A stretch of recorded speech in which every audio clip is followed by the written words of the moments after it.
You are an hour prior to being crucified. You are war makers. The dismembered lord's elite guard.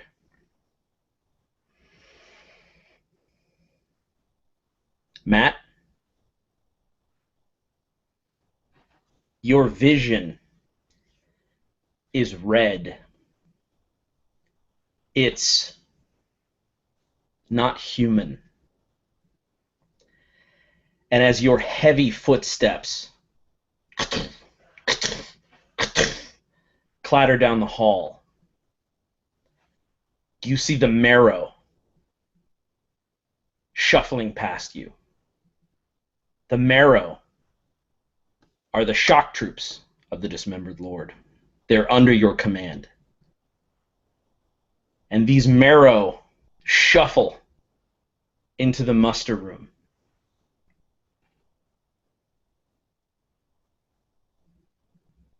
The rest of your companions are waiting. All of you are war makers. You know that something has caught the attention of the dismembered lord. For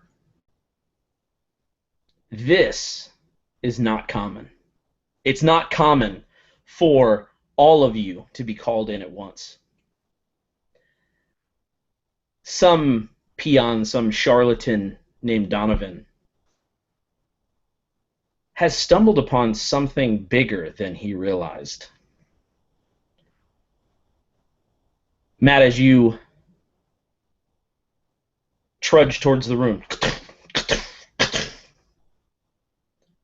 on your left, in this black, just gorgeous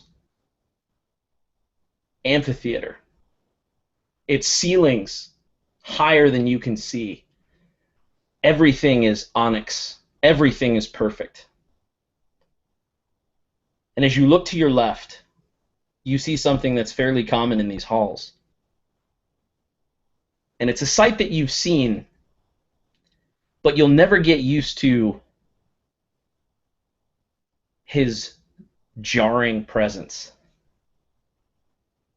Over a balcony and below in this amphitheater, you see the dismembered lord teaching children. He's standing behind a young girl, showing her how to hold a sword. His twisted form, powerful and enormous. And as he looks up, what's left of his eyes meets the emptiness of your helmet. And he nods to you and goes back.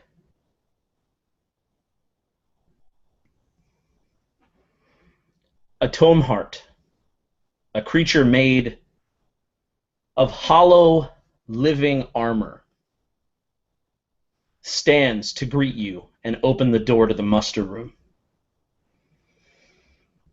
As you stand in front of the doors, they're like polished black mirrors. And you yourself can see your own form. You're at least a full 2 heads taller than the 6.5-foot tome heart. Yet, you share many similarities. And as your construct hand pushes the door before the tome heart can open it for you, you don't even feel the weight as it brushes open. You see your comrades standing, each one in front of a twisted obelisk These obelisks are known as the fingers. And as the marrow file in, and as they stand in rank, the rest of you begin to walk towards the center of this enormous room. Barker,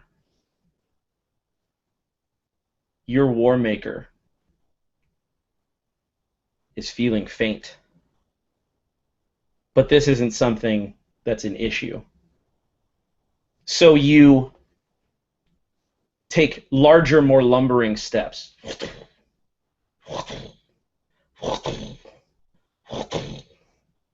As two tome hearts open up a cell. And in this cell,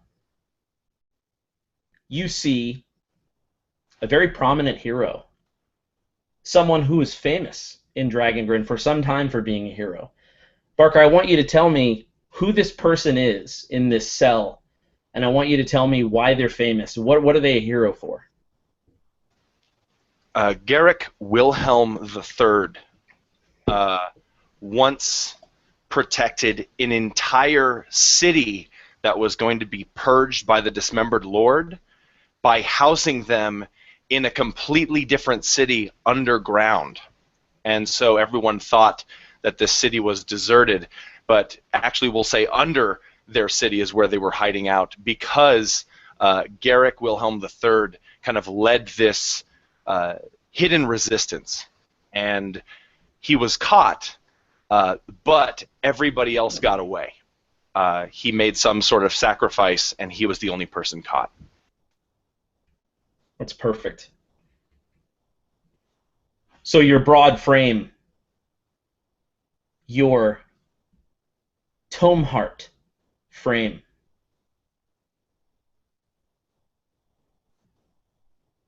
which is normally hollow for any other tome heart, but as a war maker, you understand that you've been built differently.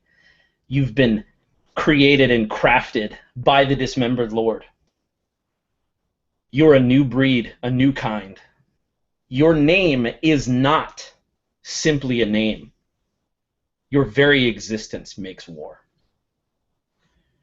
And as a normal tome heart would just be the hollow pieces of armor with energy floating within it, yours opens.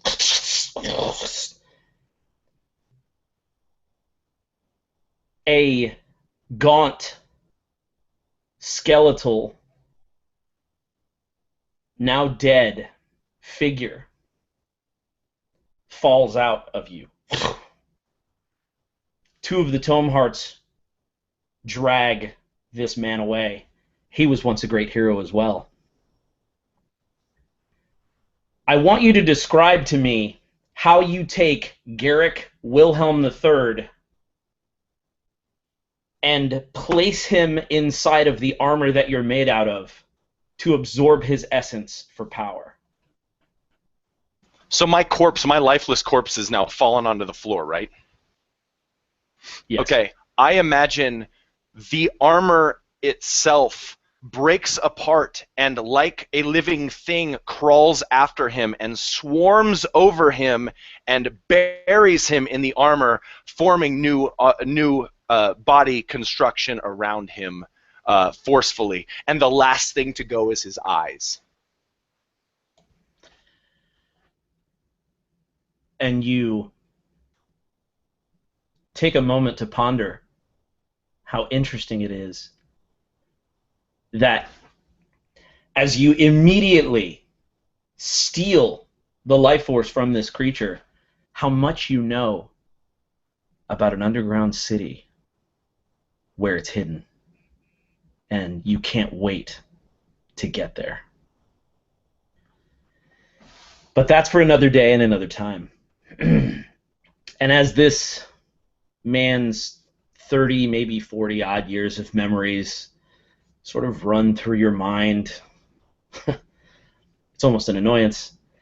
But you keep the good bits, the powerful bits, the bits about fighting and important information.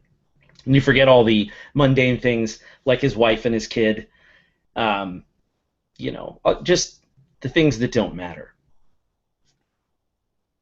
In any event, you rejoin the rest of your group. Now, it's not very customary for the War Makers to speak to each other. But I do want to give you all an opportunity to describe what your War Maker looks like. Matt, what does your War Maker look like? Because you seem to be sort of the leader, the ranking War Maker here. Describe to me what you look like. So I imagine that my War Maker, the armor is a little bit more heavily adorned. It's spikier. It has more kind of peaks and points to it. And even though all War Makers wear a similar looking helm, mine has a large sort of almost a hood ornament coming out of the front of it. This sort of spiky metal plumage. And I imagine I'm a little bit taller, a little bit broader than the other War Makers as well. And I've probably absorbed quite a few more heroes than my lesser comrades have. Absolutely. Nate, what does your War Maker look like? Now, remember, essentially what these are, in the land of Dragongrin, tome hearts are constructs that are crafted, and essentially they're floating armor full of sort of energy. So they're not really robots or full forms. So a War Maker is kind of a specially created war machine that the Dismembered Lord has figured out how to create using tome heart technology, and he's figured out this way so that they can absorb essentially the heroes of Dragongrin. And so all of you would have within you a hero. So you guys can feel free to describe that as well. But I wanted to make sure there was a little more meat for you to dig into. So you're essentially this souped up suit of armor that feeds off of heroes.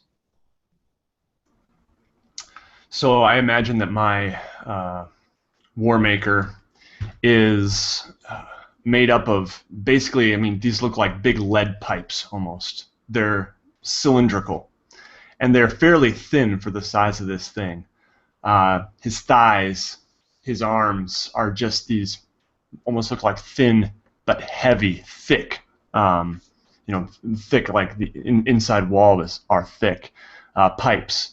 And then at the bottoms, and the hands and the feet, though, are just, they flare out wide, looking like, how could he possibly deal these strong blows with this, with these thin pipes? But he's able to, because he has the force of heroes in him. I love that. Cassie, what does your War Maker look like? My War Maker was of a sloppy construction. Not sloppy to say that it doesn't work, but its arms, rather than being the length of, let's say, a normal human being proportionate, are actually very long, and its big metal fists just kind of hang almost like some ape towards its knees. And its helmet having a dash of short spikes going down on the crest and down its back almost looks like that of some gnarly kind of dog with a mouth that has been seared shut by flames, but you could still see where the metal melted, where it used to be fangs. Clearly a helmet of some knight long ago that had been crafted instead to fit this War Maker.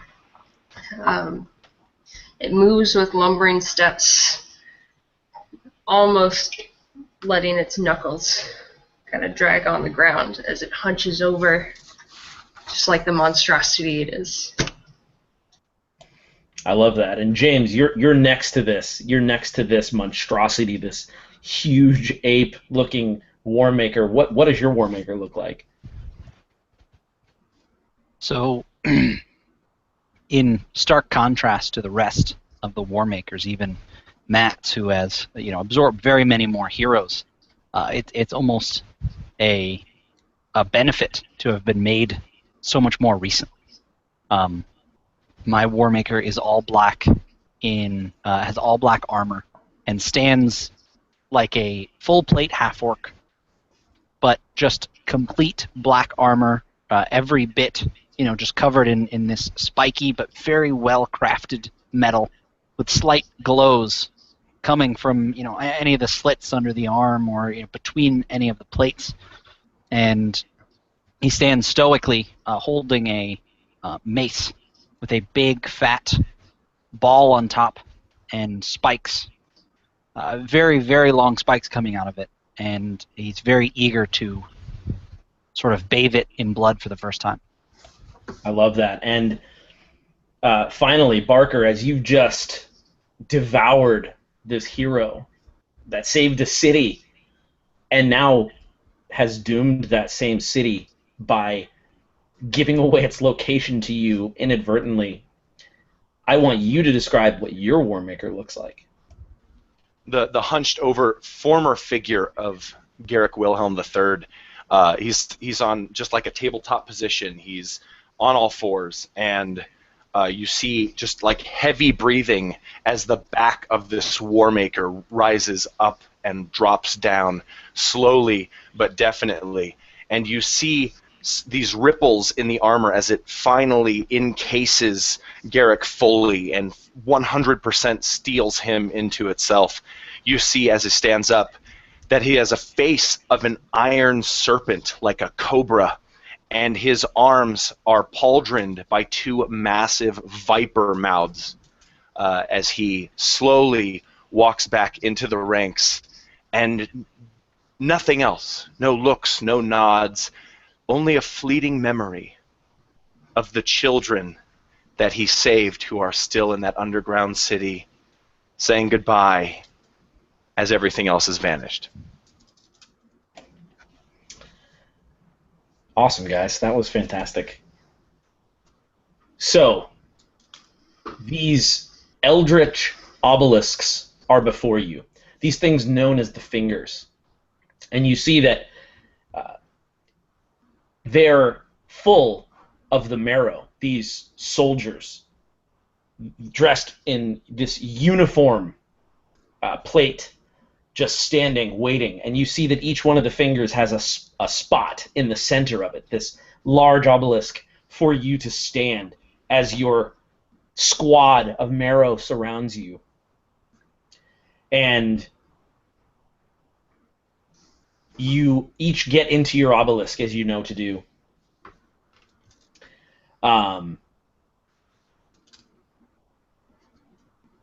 Red fire begins to erupt around you. Now, these obelisks are absolutely transparent from within, though they're dark and thick and opaque from without. So, this red fire fills this enormous chamber, and this rumbling begins to happen. And then you're all in the bleak. As it surges around you, as you push through it, you see horrors large and small.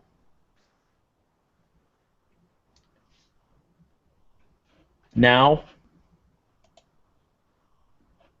above the city of Aberwith, you can see up on top of the peak what looks like some people being crucified from a distance. The sky turns the color of charred blood. And this concentrated bleak storm begins to swirl and roil as a faint magnetic pull begins to wisp up the sand and dirt, just and one obelisk drives into the dirt. Further away, another, until all of your obelisks have been spit out of this bleak skyway. And as the sky continues to roil and red lightning just takes the horizon, the stone doors of these obelisks just crush open as the marrow begins to pound cadence thunder into Aberwith, doing their work. And as swords meet the throats of peasants, you war makers stand, and you watch, and you command. Aberwith was always a pretty place. Squat hills, shallow streams, but today it's a mausoleum. In this hour, it's an unburied mass grave of innocence. As people begin to litter the streets, as they leave the world, their wounds bleeding the last of their hope into the gaps between the cobblestones. And if you could, you would all smile. For this is why you were made. Welcome to Session 2 of the Dragongrin campaign, everybody. I am Tim from Tabletop Terrors, and joining me are some amazing people. Guys, how are we all doing tonight? Well, I just made an RPG a day video about my favorite session, and I said it was last session of the Dragongrin campaign, and I wish I would have waited till tomorrow to make the video because that was the best. Like, that was awesome. That was Tim. That was so cool, man. That was so cool that I got to high five my overlay. Doink. I can't high five mine because I'll hurt myself. Yeah, all those. He's on this side, right? Yes. I'm just making sure. He's got axes. It's kind of hard to high five that. Oh man. But I like the description that you had, Barker, of him with the armor taking over the guy. Thanks. I thought that was pretty cool too. Yeah, you guys are the group to do that kind of thing with. So, well, real quick, I just wanted to change it up this time. I wanted to do some introductions real quick. If you guys are down with that, we'll just work across. And actually, Barker, I'll go ahead and start with you since you're far left and you just took a bite. Yeah. No, right now. No, I did the thing where I swallowed it whole so I can feel it, like going all. It's right here right now. It's almost there.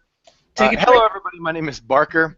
I run the YouTube channel Be a Better Game Master, and I also make a series of books called Be a Better Game Master, all focused on a different topic, and they're over at absolutetabletop.com. And I am playing Jeremiah Diggs in what I think with a session that I think just supplanted the other top session of my life and dethroned it and is sitting over its writhing body as it suffers below. Thanks for watching the game. Cassie. Hi, I'm Cassie. I'm owner of Forge Pottery. Update on that. Just got my hands on the lease. So this has been an awesome week, and I'm glad I can be here. Thanks for the claps. What else? So I started a new YouTube channel called Forge Pottery, and hopefully you guys will check it out. But on to the game. And I'm playing, Kathleen Rain, this little peasant girl. Don't know much about her yet. James. So it's always funny because I can never tell exactly where I am because you, as the person, are always on the far right. So I'm always like, I don't know when I'm going to come up. But my name is James. I am half of Tabletop Terrors with Tim and a quarter of Absolute Tabletop, as Barker mentioned. I am playing Rudy the Wizard today, and I am also very excited for this game. It's going to be lots of fun. And yeah, man, already off to a friggin' great start. So awesome. Awesome. Mr. Matt Click. Hey everyone, I'm Matt. I run the channel A Fistful of Dice, and I also write supplements over at AbsoluteTabletop.com. And I'm going to be playing Ephraim Seidler tonight, who is a young man who has grown up under the tyranny of the Dismembered Lord. He doesn't really know anything other than this sort of life that he's led so far in the dark land of Grin. So we'll see what surprises lay in store from him. And I'm really excited to be playing in this campaign. That was another awesome opening. I'm geeking out about it. Like, as someone who works with James and Tim on Dragongrin supplements, I'm just like, this is all new. This is all new to me. Like, this is like a new season of your favorite TV show, and I'm just learning so much. So I'm super psyched. Dude, thanks so much, man. I can't wait to make you edit it and make it sound like I know how to speak a good English. Nate. Yep, my name is Nate, and I run the YouTube channel WASD20, and you can also find me on sellswordmaps.com. And I am playing Garrick Bronleaf, who is a kind of young, son of a miller in training, I guess, to his father, and has found himself far from what he knows, at least. Maybe not so far from home yet, but far from what he knows for the first time in his life. Awesome, man. And I can also plug Nate and say that he's actually working on the map for Dragongrin right now. We're in the process, and so that's really exciting. So check out Sellsword Maps, because I wouldn't trust just anyone with something I love so much. And Nate is doing an incredible job of making Dragongrin exist. So, yeah, thanks, man. And I was also going to say, you asked how we were all doing, and I just want to say I'm a lot better now than I was about 20 minutes ago. That was amazing. Awesome, man. Thank you, guys. I was really excited to try that, but I thought, I don't know. I didn't know how it was going to go, and it went better than I could have imagined because you guys are amazing players. All right.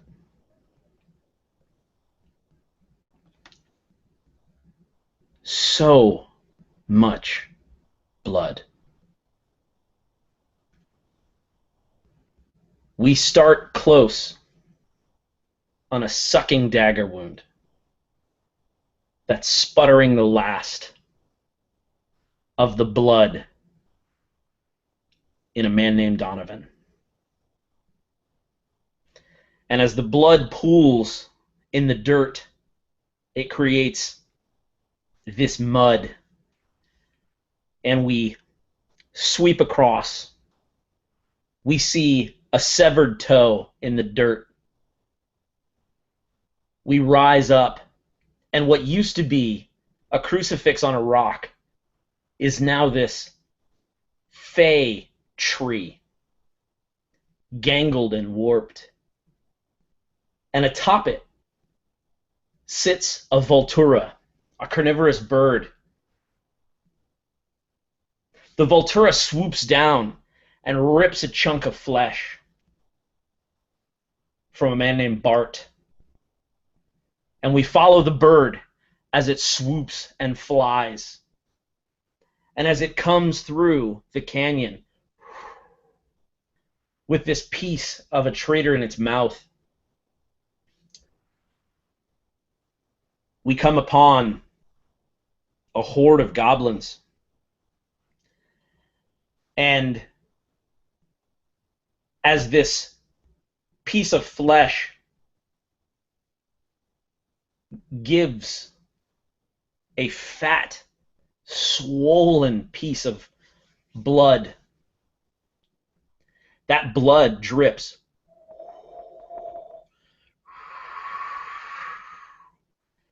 and it hits the hand of a man named Ephraim Seidler. Now, stylistically, I love it when movies sort of do a still action shot where the camera sweeps around and it's an instant, it's a moment. And so what I want to do as this blood hits, what I want to do is I'm going to go from person to person, and I want you to give me the thoughts that are in your mind in this instant, in your subconscious, in your forward mind, whatever it is. But as this bird has swooped down and the drop of blood hits Ephraim's hand, Ephraim, as you stand in this frozen moment as we sweep around you, what are you thinking?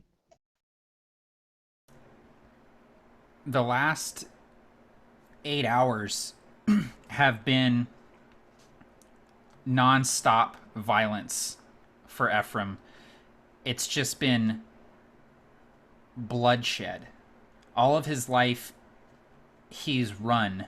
He's hid in the shadows. He's crouched under tables and benches as destruction happens around him, as violence is enacted around him. And today is the first day that he is fighting back. Today's the first day that he took steel in his hands and killed another living being. In the span of 8 hours, he has killed 2 men. And now as he stands there, half crouching, his face pallid, his hands shaking, in one hand, a dagger. The dagger that he killed the man Donovan with. The same dagger that he killed the man in the hut with, still dripping that blood, and in his other hand, his mother's sword. The sword that he had to try so hard to find.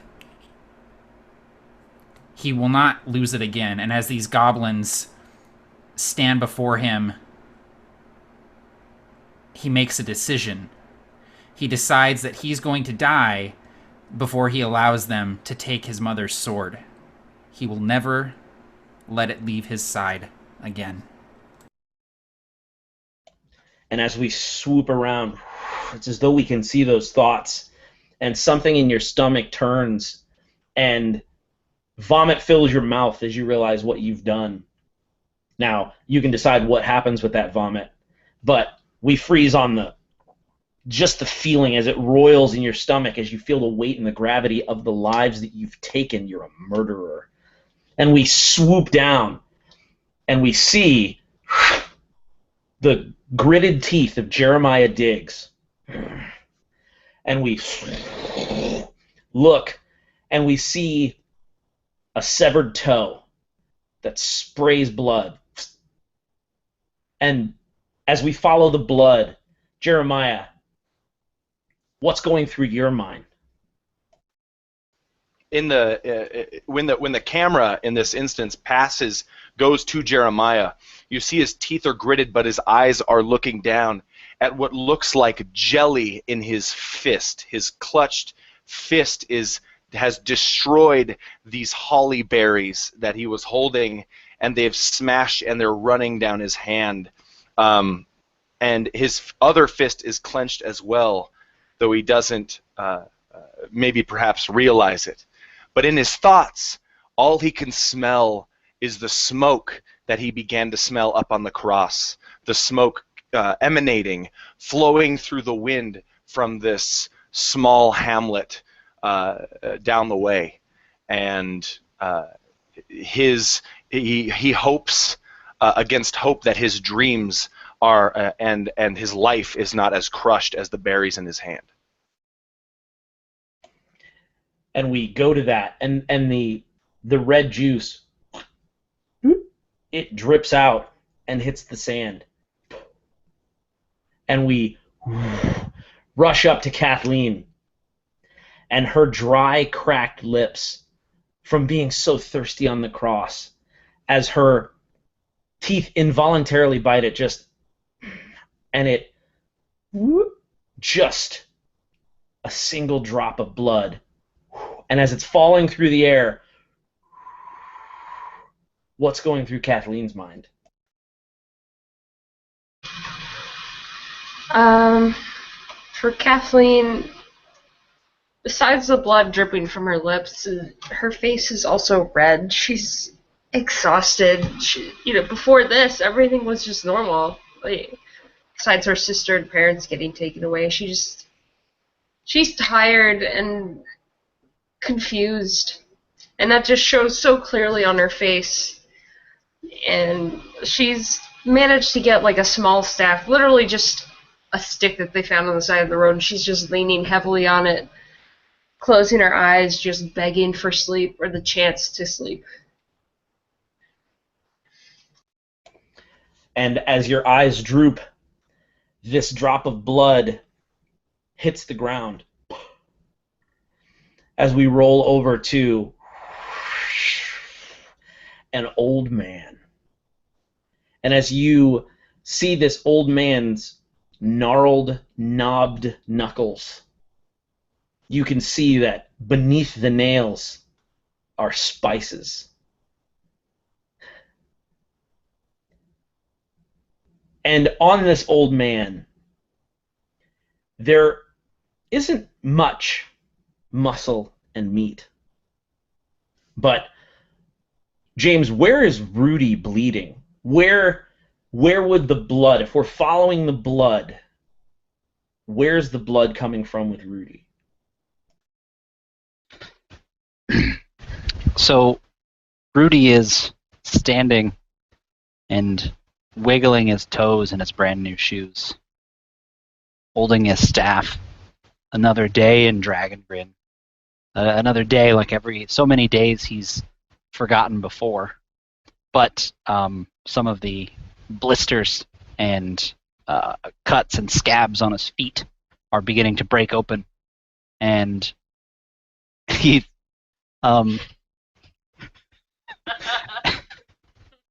It's so much harder with another person here. So the blood is seeping through these brand new leather shoes from his toes and seeping out onto the ground, into the grass and the dirt as he holds his gnarled white staff.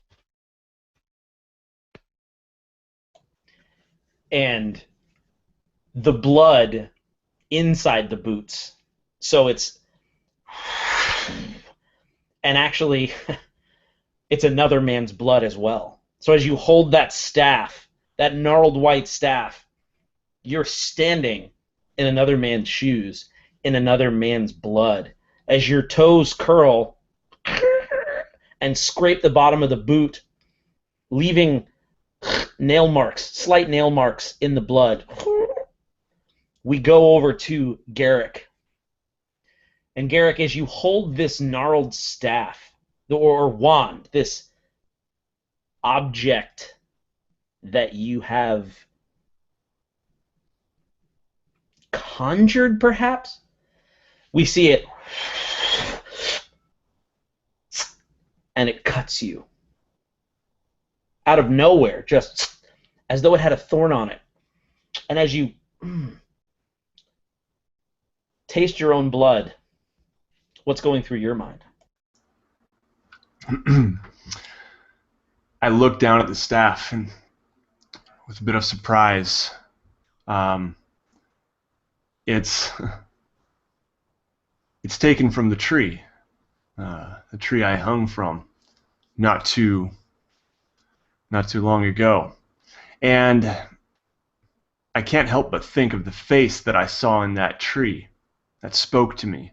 A face I had seen for months before this point. And a face that is seeming a little more sinister. I'm wondering, is this a reminder? Is this little prick in my hand a reminder?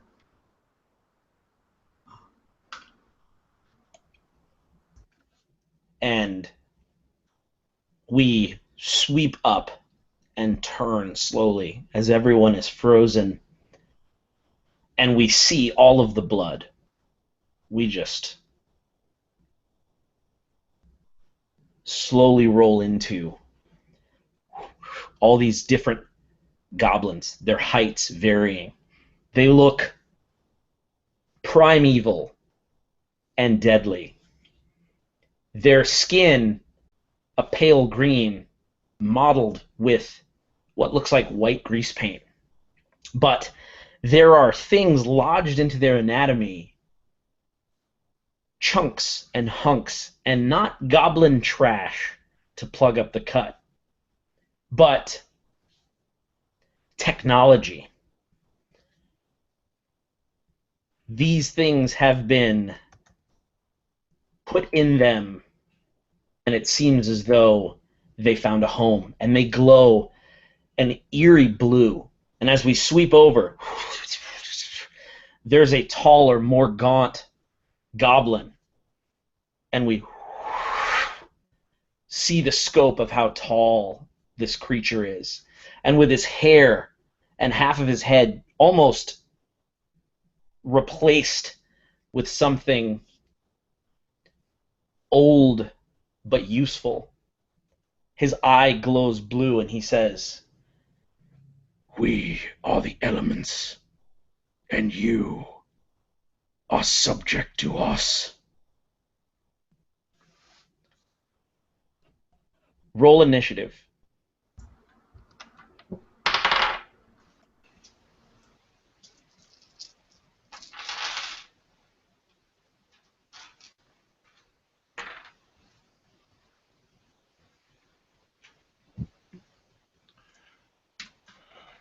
Good start, everybody. Barker, are you doing that thing that you do for Tim but don't do for me, where you keep track of initiative? Yes, I will. What a good guy. Yeah. Mhm. You know, it's just my favorite campaign, so you know, I can't. Yeah. Oh, give the knife another twist. So you see the goblins get on edge, and Ephraim, as you begin to act, the chieftain screams and he says, Stop! We must not, before they see the scraper. and unless you deem otherwise, initiative has ended. Who are you, and what are you doing on our mountain?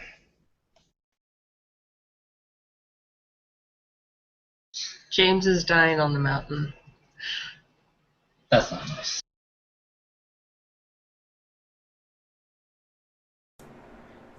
Ephraim is just kind of standing there, still half crouching, sword halfway out of its scabbard. I imagine he's probably never seen a goblin before, or at least never one up close addressing him directly. So, as he's prepared to sort of fight and one speaks to him, he sort of gets caught up for a moment. And he sort of looks at his companions briefly and then addresses the goblin that spoke to him. We're just passing through. We came to get something that belongs to us, and now we're leaving.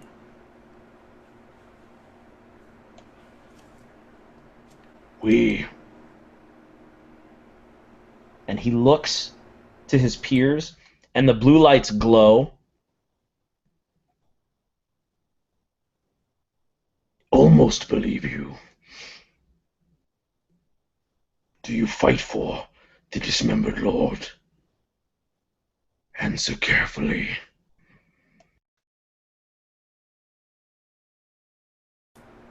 I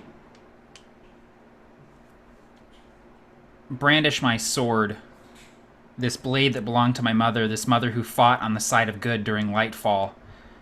It's emblazoned with the markings of these armies of good. And I look at the goblin and say, I carry the blade of one of the fallen, misguided heroes. On today, the day of truth, I say to you, eternal may he reign. We fight for the dismembered lord, of course. And I will roll... I will roll deception as hell if you want me to. Sure, I actually think that would be a great idea. Because my hands are absolutely shaking as I'm saying this, and I hold my mother's sword out. But that's an Rudy, 18 on deception. Rudy coughs as you say that, as though he just wasn't expecting that to come out of your mouth. He's kind of just doing his own thing, and it's almost like he breathes in a little spit, and he's and just kind of stays silent. This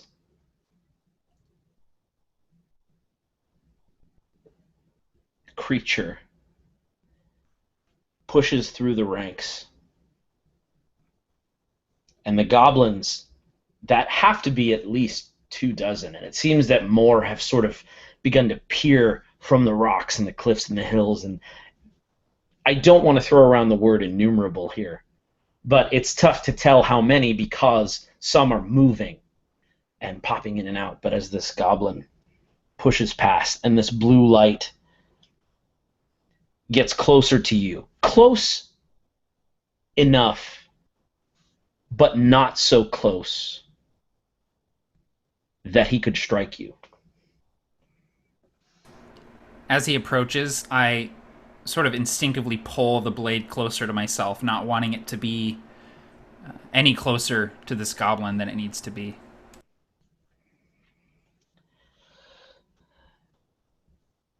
There's this tangle of leather and shrapnel that drapes over one of this goblin's shoulders. These trinkets. And he gets close enough to you, and the blue light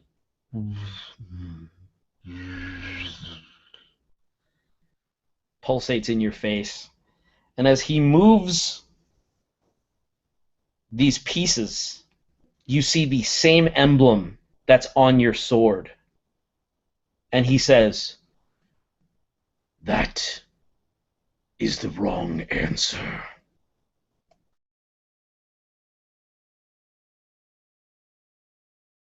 And as the goblins begin to fester and start to move in, he says, We will end this plague, and you shall die on this day. Wait, please. The dismembered lord. Oh my god. We've just been hung up. He tried to crucify us. We feared that perhaps you would return us to them. She goes silent again. She's just so tired. She doesn't want to fight. All she has is a tiny dagger that she's thrown down next to her. a goblin missing a leg that is no taller than your knee, using some sort of probably expensive piece of ancient antediluvian technology as a mere crutch, hobbles up, and he looks up at you, and his eye sort of shifts, and you see this blue light, and he goes, and he sort of hobbles, and then the tallest one, the leader, he looks down at Ephraim, and he looks at her, and then the ground shakes.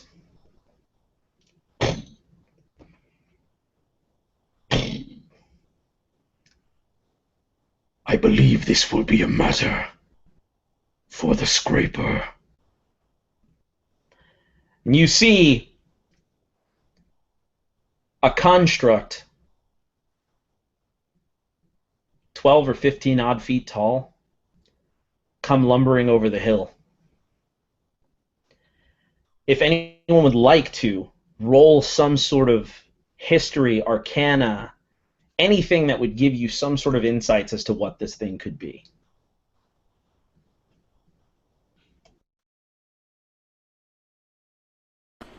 I'm going to go ahead and roll history because I imagine if I know what this thing is, the only way I would know is stories from my mother.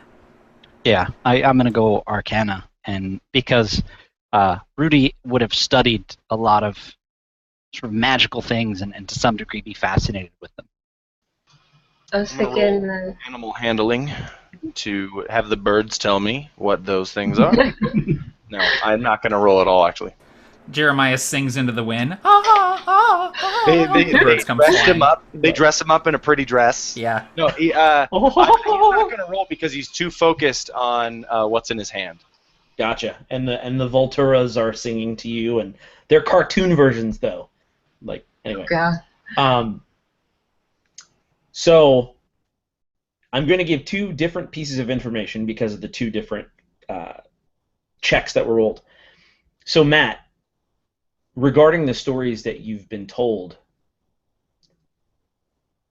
this would be akin to seeing a smaller version of something you've heard tales of. This looks like a Titan. But it's way too small. It's like a scale model. But the way it looks, it's almost like the pieces fit together, and perhaps you know a nursery rhyme that sort of outlines the shape or the size of it or something familiar.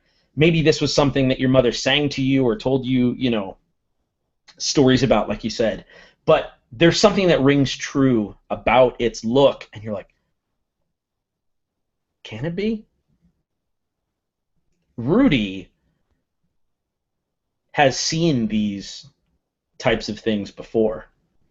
This is something known as a Villanavi. And you know that these are things that guard the secrets of the Titans, that guard the most ancient places of the Infinite Lock. And so, but this is larger than any that you've seen, James. And as it lumbers, its ancient angular form comes fully into view.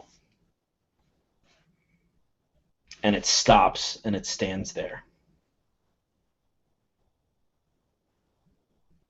And then there's movement in the center of its chest.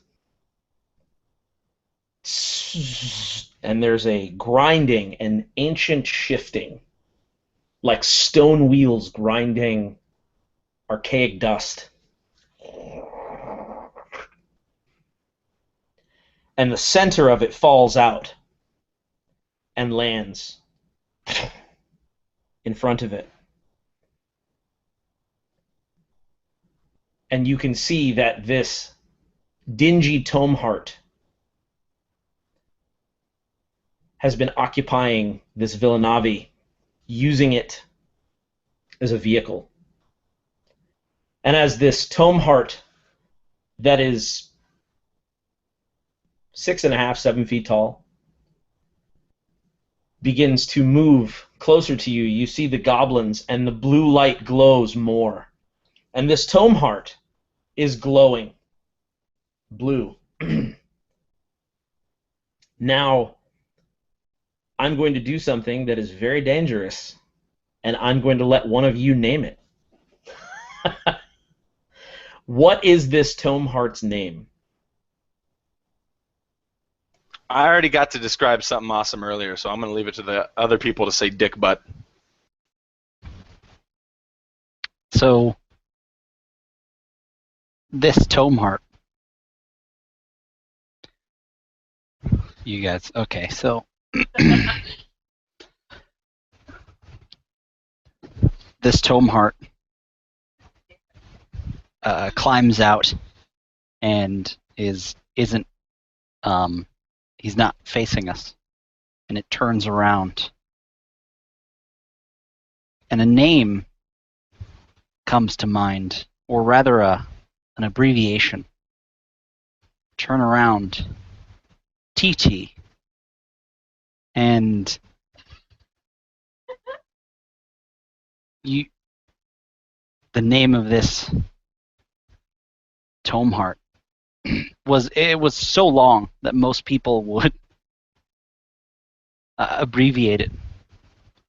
And it's almost so long that it's difficult to even remember.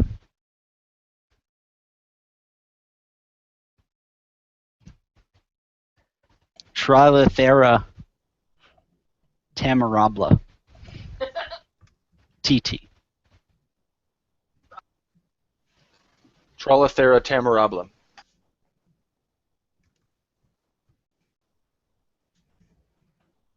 So, as it approaches you, it says in a soft, harmonic, though mechanical voice, I am Trollith. We are the elements. How can we help you today?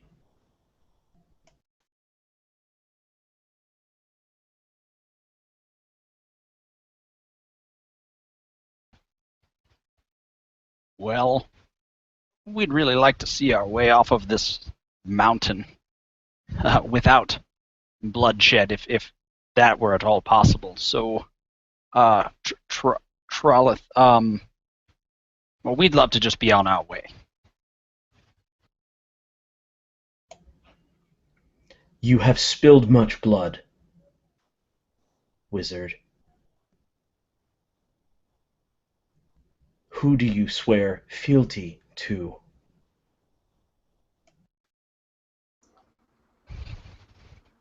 Well, Trollith, my fealty lies in the books, the Library of Leorna, and the fallen libraries of the Sea Elves, in the books that have been burned and books that have yet to be written. I swear fealty to no man, God, king, or otherwise.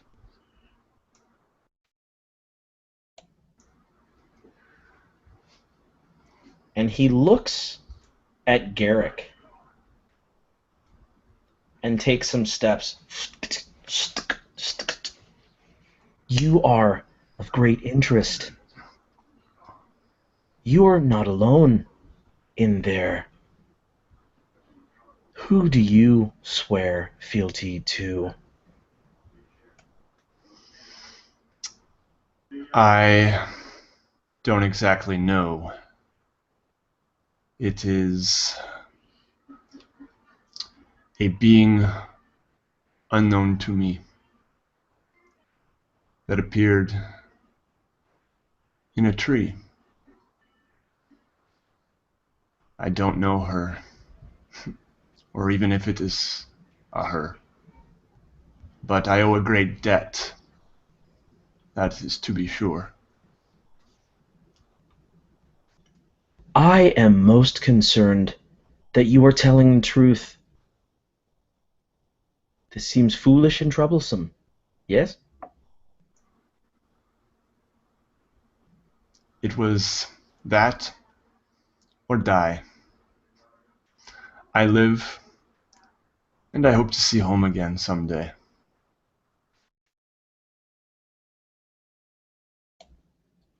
I understand. This that you hold. And Trollith reaches out and quickly, before you can draw it away, he touches the wand, and a flower blooms from it. I was a landscaper. And you hear one of the goblins say, Scraper. I understand. about giving life and tending to seeds. You are someone I trust. And then he turns and he looks directly at Jeremiah. And then he walks over and is probably the first person you've had to look up to in a long time. Yeah, I imagine that Jeremiah's still looking at his clenched fist, just can't get his thoughts off it, and then only when he's shadowed by this figure is when he's distracted and looks up. And as he looks into this face, this hollowed, sort of armored face, and as the pieces of this armor sort of hover, Diggs can see his own reflection. And Trollith leans down and he says, "What troubles you so?" Jeremiah looks to his left and spits onto the floor, wipes his sauced hand against his body, his holly jelly hand, wipes it, and looks up at the tome heart and says, "I don't sow no trouble. I sow crops."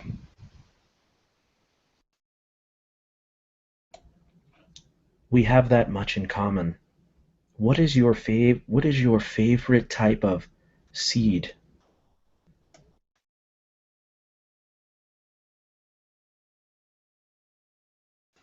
The one that grows.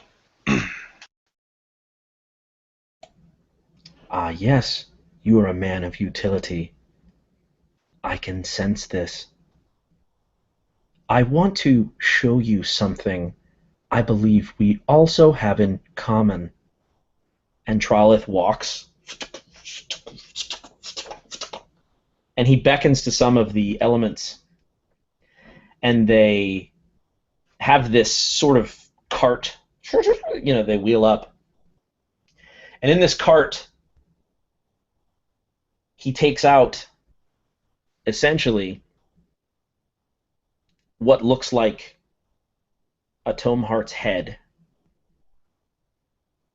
And he brings it, and he drops it at the feet of Jeremiah. This is called a war maker. I can sense that you, and he points to the smoke, the village that's burning, this thing that is capturing your attention truly. This is what is over that hill. This is what we decommission.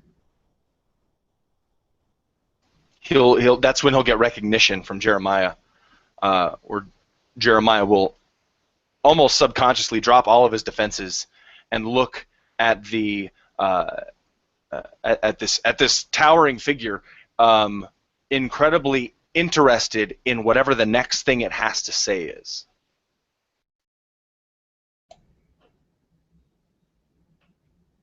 We are not interested in the ever-growing shadow. We are interested in light! And you see this blue, just this quick flash of light. And the tome heart leans in and with severity says, "We do not believe that you are working with the dismembered lord.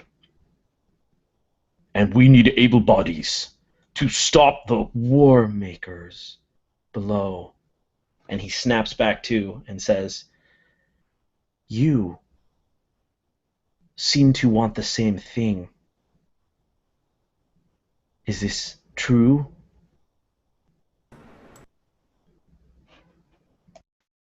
You'll get a subtle nod, but quick and affirming nod from Jeremiah Diggs. And then He says, My family's over that hill. Almost under his breath, like perhaps it wouldn't have saddened him if his conversationist wouldn't have heard it. But he probably did. It probably did. And he says, there's still time. And he looks at Ephraim, and his head, the Tomeheart's head, swivels, and then it starts to move, and then its legs turn, and the Tomeheart stands directly in front of you, Matt. Directly in front of Ephraim. He says, the only thing that troubles me is I can't tell if you're lying. You're a good grifter. Which was the truth? Are you going to join up with your forces below, or are you going to join us?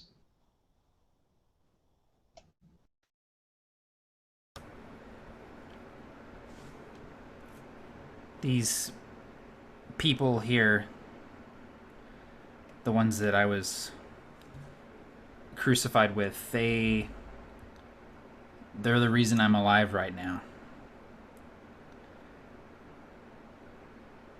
I'll go in whatever direction they go. I have nowhere else to be. I don't work for the dismembered Lord. Nor will I ever. Of that you can be sure. And he kneels down before you, essentially now the same height, almost. And he very submissively says, I understand why you lied to the elements. They are not as they appear. That seems true of you as well, yes? I'm just used to lying, that's all. When you live in Grin, it's safe to assume that everyone's under his boot. That is the truest thing you have said to me. And he slowly puts his arm toward you, and you can see that essentially what he's going to do, outfitted on him, there's something for sharpening garden implements. And so he essentially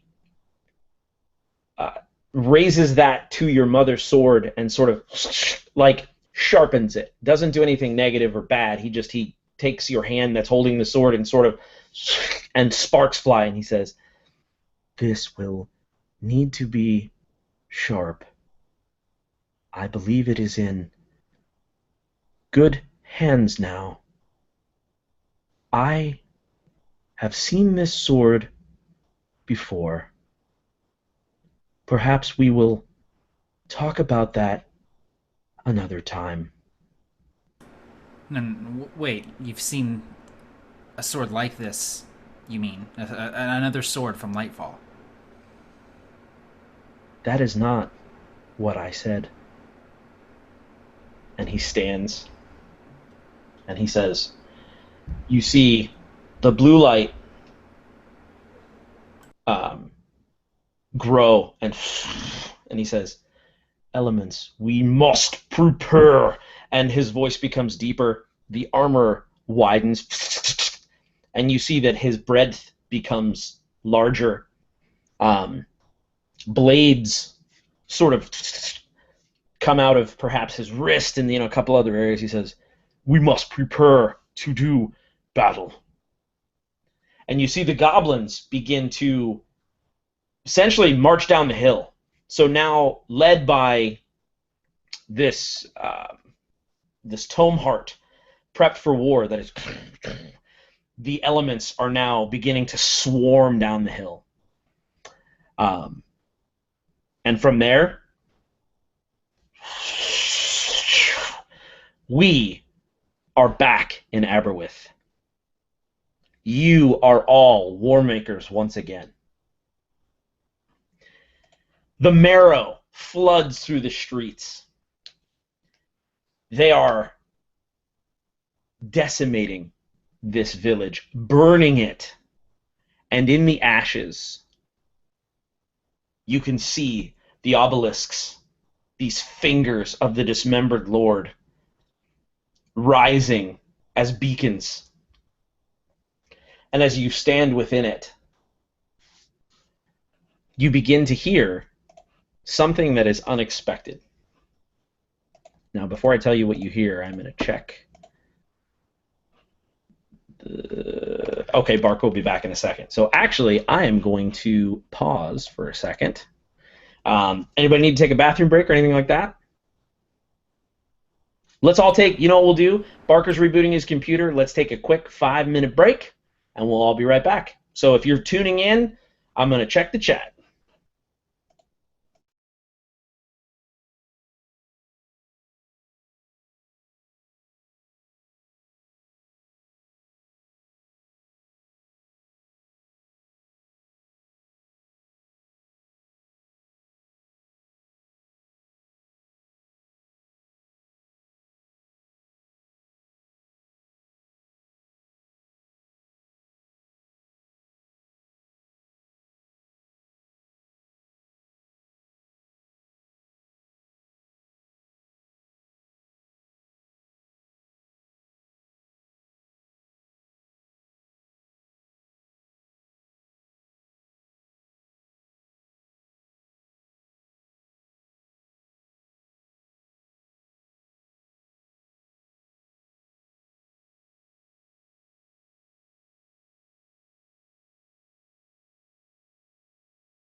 All right.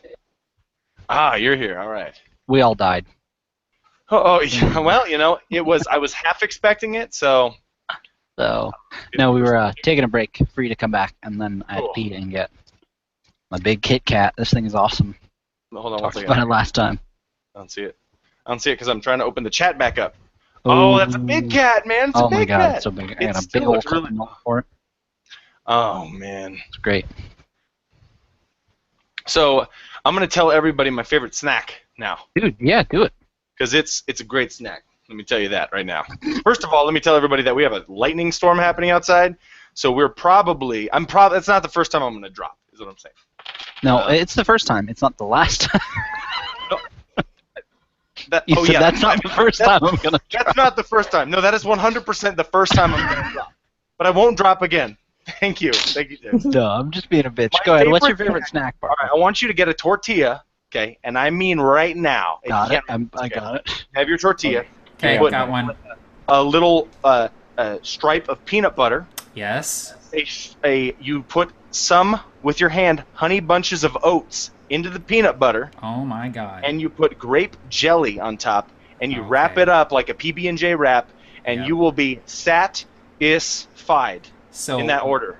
Barker, I used to do peanut butter and jelly wraps all the time in college. adding the honey bunches of oats changes everything. Yes. Can I? As soon as you said that, I was like, that's what it was missing. Yeah. Because it Can was I always go- just like, this is pretty good. I No, want to go dude. the other direction with it. Something I did as a kid was I would cook up some Eggo waffles, and then I would put cookie dough in there and eat it like a my taco. God. James. Like we'd have a big tub of cookie dough. Party. I don't understand how that. I don't want to do that again. You can, buddy. I know, but I can. shouldn't. That's the I problem. know. Can I You're an confess adult. my absolute favorite snack? Yes. It is Triscuits and canned cheese. Pretty good. I For love me? canned cheese Ooh, is That's not good cheese. for like until the fourth one. Yeah. I love that. I could sit there and eat that all day. you're like Pauly Shore's character from the Goofy movie. Yeah. Leaning Exactly. Tower of cheese. On point. Leaning Tower. Leaning Tower of Cheesa. Yep. That's Matt, me. that was like my my dad's like backpacking. I don't know, just like the good snack, like right. you know, the delicacy. Yeah. Dude, it's great. Maybe some summer sausage too. Oh, dude, it's great when you're camping or doing anything like that, like you're saying, Nate, because it's like you don't have to refrigerate the canned cheese because it's not food. It's not dude. real food, and you don't have to refrigerate the Triscuits, and so you're just like Triscuit, cheese, delicious. I love it. Dude, I will at winter, I will go to the mall and I will buy up all of the mustards from Hillshire Farms. I'll buy 3 of those summer sausages, all the cheeses, and I will sit and gain 20 pounds over the course of a week just eating that for dinner every day. Yeah. Hillshire Farms, making Tim fat since 1968. I love Tim. Tim, I thought you were gonna say you got all the mustard and sausage and everything from Hillshire Farms, and then you just ate it in one meal. Because that's what you said at BrigadeCon last year about you get a Big Mac, and that's the foundation, and then you get 2 quarter pounders with cheese. Oh, Timmy. So Barker, what you miss? I don't know. Did they fill you in? No. I got back during the break. Perfect. So essentially, the tome heart that James named TT because he hates me. The tome heart named Tralith essentially went to war mode and said, "Hey, if you guys are down, we're going to stop these war makers. So, you know, smoke them if you got them." And then they started marching down the hill. And we're going to pick up here. We sweep back to the town of Aberwith, and you are all war makers again. And I think, is someone not muted? I hear a sports game. Sorry. No, that was me. Sorry. No, you're You're good. hearing- you're hearing I was my wife's crunching away Grey's on a Anatomy. Kit Kat. Nate's watching the Olympics. What? I thought it was me. I'm like, And they're like, Michael Phelps is actually going to try other sports because people tune in. So this is Michael Phelps running. All of a sudden, you hear the Belizean national anthem through someone's microphone. Hey. So yeah. Awesome. So this is about immersion. I love Belizean. You're war makers, and as an elderly man falls dead, his eyes dimming as blood runs from underneath him, each of you stand as pillars just there. You don't even need to command your troops. The Marrow know what to do. And as the shock troops that all just weave in and out, burning, slashing, gutting, and the screams are not even noticeable to you. It's just as though birds were singing. And then you start to hear something different. You hear a crunch, and then you hear a scream that is very unfamiliar, but you know what it is. It doesn't happen often. But you hear the scream of one of the Marrow. So you hear a sickening snap, and then you hear, "Ah!" And then you start hearing it again. "Ah!" And then things seem to get quiet. Quieter than you're used to. And with only the sound of the flames and the moans of people dying, you start hearing less and less shuffling feet, less and less Marrow moving throughout. What do you do? Now, just a little kind of setup. This is going to all be narrative, essentially. I haven't prepared stats for these war makers, but you're awesome, and you can kind of do whatever you want. So we can figure it out as we go, but I'm going to have you narratively go through the next scene. Can I ask you a quick question, Tim? Absolutely. Are we role-playing the same war makers as we were before? You absolutely are those same ones. You're there, you were dropped, and you are there now again. So is this the village with the people living under it? 100%. Oh my god, this is rad. Okay. Which is the village that you live on top of, as Jeremiah digs. Yep. So, you stop hearing the Marrow. You stop hearing what you normally hear. The cacophony of vile murder has slowed down. What do you all do? Also, I'm not going to force you to do this, but if you want to name your tome hearts, you can. Or you don't have to. This is just totally cool improv, like awesome collaborative storytelling. So, what do you guys want to do? So my tome heart is going to be called, what's a type of treason? Because I feel like they would name this tome heart after the occupier in some way, the person who hid the kids and the village underground. I feel like his name would be Treason. That's my tome heart's name. I think that's a great name. When you said, what's another word for treason, I was like, nope. Nope. Yep. Treason. Do that. All right, so treason. What do you do when you hear the Marrow under your command, these essentially like stormtroopers?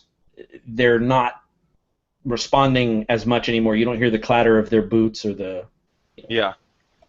Well, treason is what he's doing here is he knows where the secret entrance is to the underground passages where the people are hiding because the person with that knowledge just occupied this tome heart, or excuse me, this war maker. So he is probably walking off, I imagine, with a squad leader or something behind him with their squad Sure. to the chapel, which has a secret underground access passage through the cellar into basically the tunnels, which is a vast array of tunnels where these people are living in this presumed to be deserted town. Awesome. So as Treason does that, Nate, what is your tome heart doing? No, wait. Pause that. Cassie, what is your tome heart doing? Mine being more bestial, and one of the earlier models, Mongrel was made to be more animalistic because, early on trying to design these things, it seemed a little easier. You see a dog, no problem, there you go. So, in his way, he leans down on his front fist like an ape. He has these big hunched shoulders, his legs are smaller, and he's almost like a hyena. And how he looks around. Right. And these metal ears on top of his head start flicking around, trying to find where exactly all this, the marrows are screaming. And he doesn't think as in the same way as everyone else does. He still has a human inside of him, but as his mask, the light becomes so intense that it seems to sear the mouth, allowing it to soften, the metal to soften. It opens up, and you can see for a moment the face of this person that has been burned and just uttered clearly a person that's been abused, that is less than a human being. It always was. And that's what Mongrel shows. That's how he acts. That's perfect. And as you do this, and your ears are flicking back and forth, as you prowl. You're not walking, you're not skulking, you're prowling. And Absolutely. as you do this, you're leaving this wake behind you as your knuckles just scrape in the dirt and smearing this blood and upending cobblestones and crushing remains. And you perch and you see the flames broken by this silhouette, this humanoid silhouette that just sweeps across just for an instant, and you can barely see. But you definitely saw something in that direction. Nate. Oh, Cassie, did you want to name your tome heart, or do you want to wait? It's Mongrel. That's the name. Oh, I love that. God, I love it. All right, so Mongrel, and so Nate, what are you doing? What is your War Maker doing? Yeah, so my War Maker would be, I guess, trying to. So you said the sounds have died down. Would I hear anything? Yeah, I think I seek destruction. Would I hear any opportunity for such? I would think you would hear on the, so to your right of your obelisk as you kind of tower over it, you would hear just a couple of shuffles, like you could see some of the marrow that are under your command kind of go into what would be look like between a couple of buildings. So they're out of your view, but you can then hear some more peasant screams and some people like, no, no, please, no! But then you hear, ah! And then one of the marrow flies and in a mangled heap at your feet lands.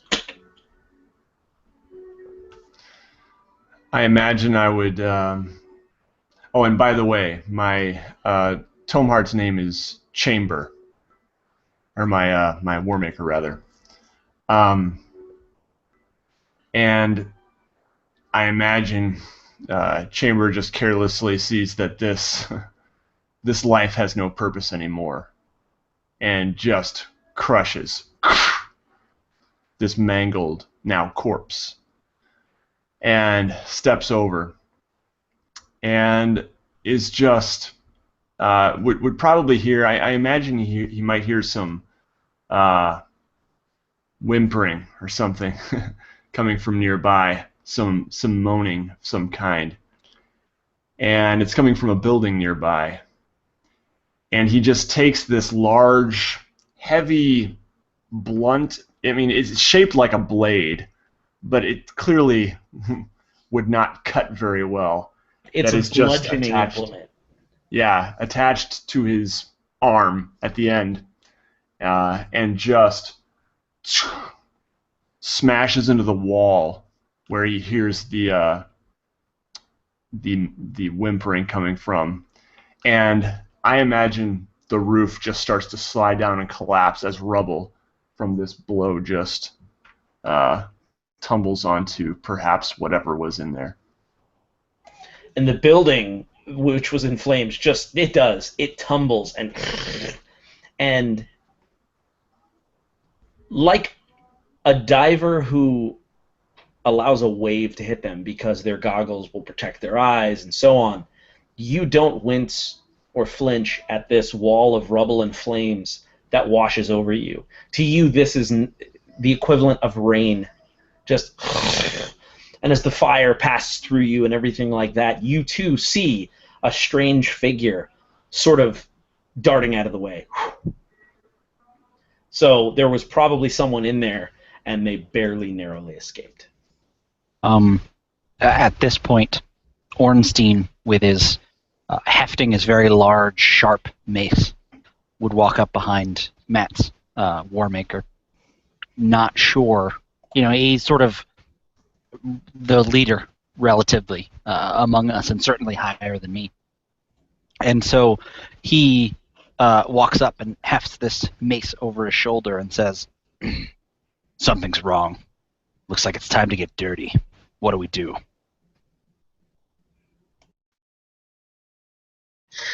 There's a lot of them.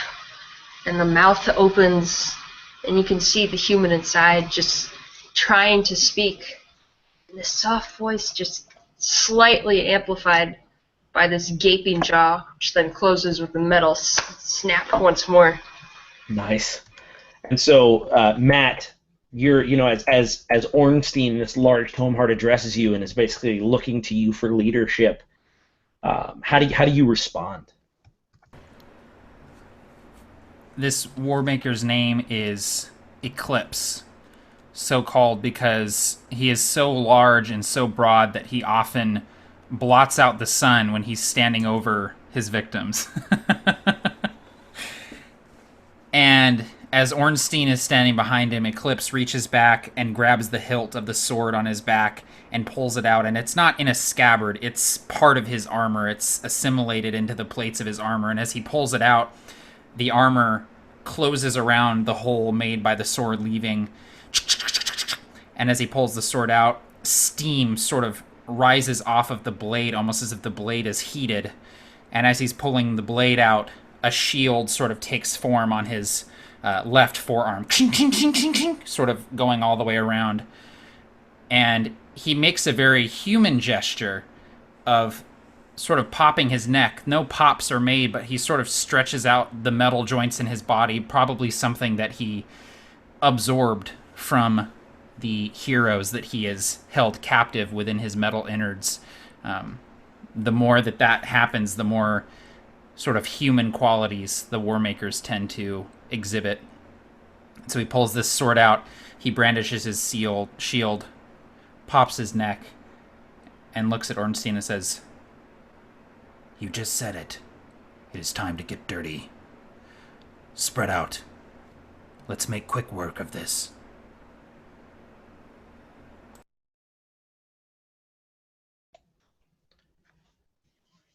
And so, as we see, as we're sweeping through this village, as we see these Warmakers begin to spread out, Barker, what specifically is Treason doing? As well, and in fact, you can all respond. Nate, you just wrecked an entire building, but you all have a sort of empathetic link. So no one has to yell. You're not necessarily at the mercy of the audible sound of each other. It's almost as though you're linked together. So if Eclipse speaks, you can all hear it, as though you're on comms in a way. That makes sense, too, because maybe our names change every time we get a new rider inside of our bodies or something, and we immediately know each other's names. That would make sense. That's awesome. I'm super down with that. So, what would you all be doing? Mongrel would...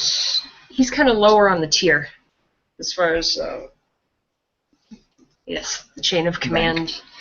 And being very animalistic and bestial, he is prowling, just getting closer, trying to be that link, using his senses to convey information back to the leaders and flank whatever is coming towards them to get a better look. And as you do so, you see again a figure skulking, just barely out of sight, barely out of view. And then Ornstein, before you can realize what's happening, you feel two hands on your face. And you see an individual that is humanoid and has no business being anywhere near you. You would just rend this thing limb from limb. But this smaller humanoid grabs your face and headbutts you. Just. And you're surprised that it knocks you back 3 steps. And as it hops down from the well that it was standing on, this human man's eyes glow copper. And he says, "You picked the wrong town." And you see 5 copper jackals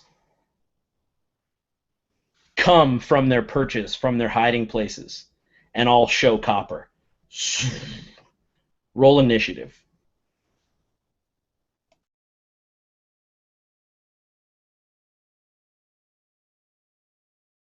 What are we adding to this, Tim? So, the way that I was thinking of doing it, and I'm open to ideas because I wanted this to be a total surprise.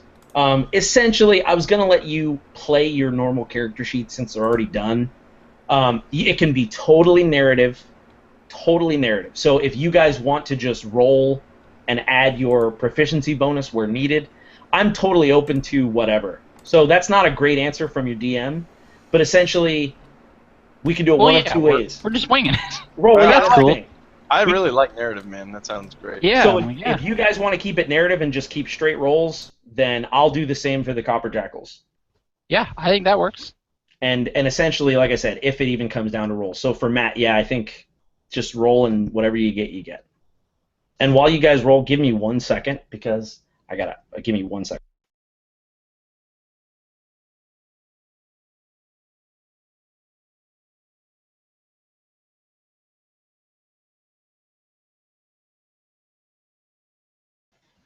This doesn't mean we have to be quiet, guys. Yeah, it does. Well, I mean, Teacher's out of the room. Teacher's out of the room. oh my god. I'm trying to design Mongrel right now. It's cool. Eclipse looks like a Gundam. Ornstein is that guy that I think is actually a girl from Fullmetal Alchemist. It's not a girl. It's a young boy, James. Oh, but in the dubbed But I'm version, almost it's a girl's positive voice. the voice actor is a woman. Yeah, in the dubbed version of Yeah. that. What was that new Treason. one, Redemption? Treason is Reinhardt from Overwatch, but with snakes. Get behind me! With the lion skin, the skin with the lions on it. Yeah, dude. Lionheart. Lionheart, yeah. My Warmaker has wings that are like an angel's, but also like a devil's.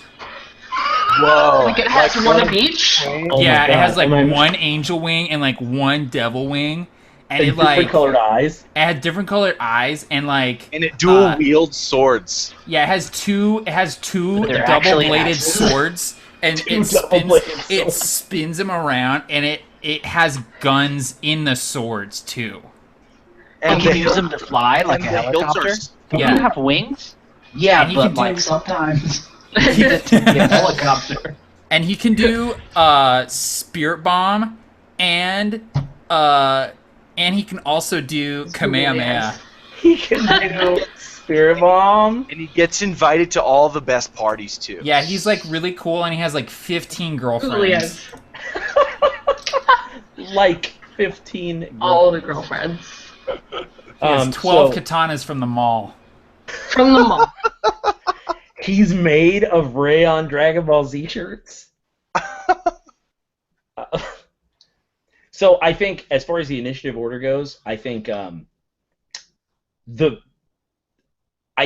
Eclipse would go first because I think that the team would watch for his action.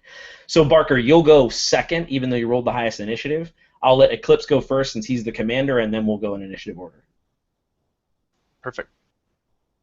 So Matt, you see these copper jackals, and you're very aware of who they are and what they are. You see them sort of descend, and you know that they are certainly dangerous. What do you do? So immediately my visor, my helmed head sort of locks on these jackals that have been uncovered, and this kind of red glow emanates from the helm, and I know I have seconds to pinpoint who's in charge. The jackals don't wear uniforms, they don't denote their leader, but I have seconds to try and figure out who's in charge of these jackals based on how they're holding themselves, based on how they have arranged themselves here in formation, based on who's speaking, who's looking at who. Basically, I'm looking to see which of these jackals the rest of them are looking to for guidance in this situation. You would see that it was the one that headbutted James. And as you see this, and this in just a clang as though a War Maker has hit a War Maker, and you see instead of a wound, instead of blood, you see that is a copper skull showing underneath where there's a wound now. And so you see that one, and it's just, you could tell that he's in charge because the rest are sort of waiting for that. Because he's Copper Jackal Wolverine. Because he's Copper Jackal Wolverine? Yeah. And he goes, snicked. So, Eclipse takes a couple of steps, just and then launches himself into the air, carrying himself the rest of the distance towards these jackals. And as he comes down, he puts his sword back and his shield forward, and he's going to try and put this shield into the lead jackal, driving him to the ground so he has a better shot at putting his sword through the jackal. And he knows that he's going to have to strike true and strike hard to get past the Titan copper that makes up this thing's physiology. You want me to go ahead and roll for it here? You're muted, buddy boy. I'm muted, so I'm still muted. What I was going to say is, I'm super down with keeping the fight totally narrative since there are no bonuses. So, yeah, let's just volley. Let's just... Yeah. So, describe to me what it looks like, because this shield does hit. Tell me what happens. So, I sort of drive the jackal to the ground because, you know, this is a creature of immense magic and immense power, but I still weigh 3 times as much, if not more, than this thing. And so I drive the jackal to the ground with my shield, pinning it to the earth, and I rear back with my smoldering blade, trying to drive it into this creature's body, wherever I can find purchase. Awesome. And so what you do is you actually hit the jackal's leg. He knows this attack is coming, and he tries to scurry and scatter and kind of push, but your shield hits his leg. And it essentially does. It hits, and there's a copper bone just showing. And you can see that he shows copper, and his face, just the skull, just almost rises out of his flesh to make a copper mask like a skull. And he's just like, ugh! And from there, the shield is pinning his leg into the earth. Treason, what do you do? As you see the shield just pin his leg to the earth, immediately it cuts to Treason's foot being smashed through a barrel amidst many, many barrels of wine. But no wine comes pouring out of this one. It's just completely empty as he peeks in, and there you see them. Many pairs of eyes, and the screaming begins as those people run the opposite direction. Treason, immediately knowing that the Jackals are here and that there's combat on the surface, looks to his squad and speaks in dots and whistles and stutters. He says, and they immediately know that that means to move in. They draw their swords. They are going to basically slaughter anything that gets in their way. But Treason does not continue in there. Treason knows that his place is with the other war makers making battle on the surface. So he walks back up the stairs. A couple civilians crawl out of a hiding place, and he grabs them and flings them, I would say probably 900 feet away into a mountain ledge, and as if they're not even worth a second thought. But then he looks around, gazes around, and sees Chamber. And as you do so, there's something that does occur to you, Treason. As often does happen, especially this fresh of the hero you've acquired, you have a memory.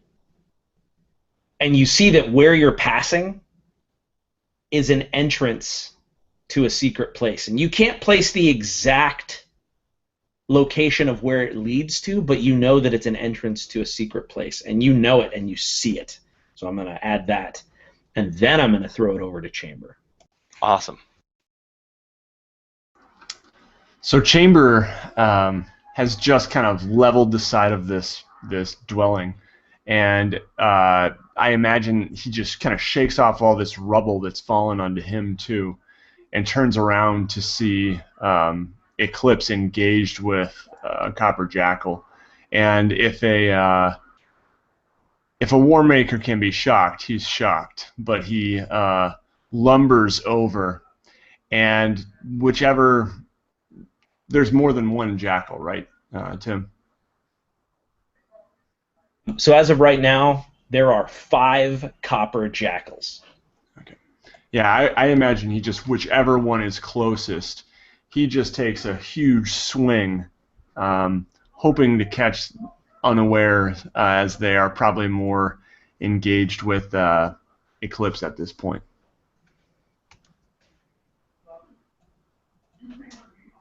So, essentially, all right, here's what you see. And what I'm going to do is I'm going to literally flip through. I have a physical copy of the Copper Jackals book that we're proofing. I'm going to flip through to the chapters and see which Copper Jackal is going to try to murk you right now. Oh, that's a good one. All right. So, you don't feel anything, but you hear these whispers. And you can sense that there is a copper jackal right behind you.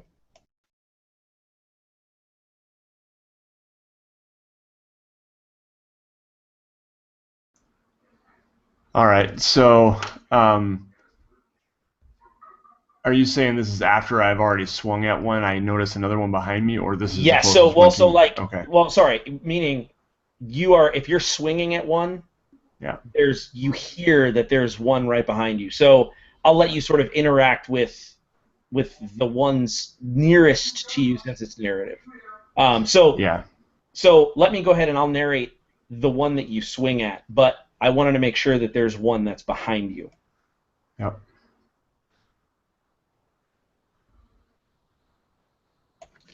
So,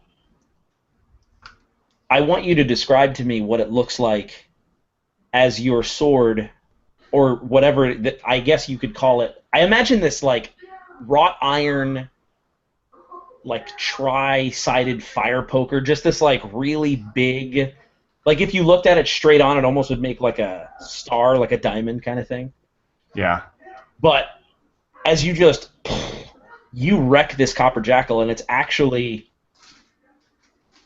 your weapon comes down on the shoulder, and I want you to describe to me what it looks like as this copper jackal falls to the ground.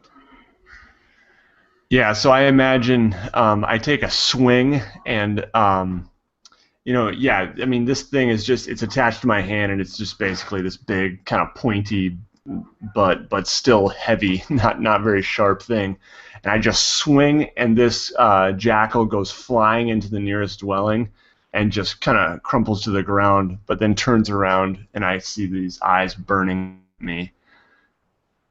Yes, and as you strike that jackal, the armor that erupts from around it, just this Invictus armor of the Onslaught chapter, manifests just in time as you hit this jackal, and it flies. She flies and hits a building that is on fire.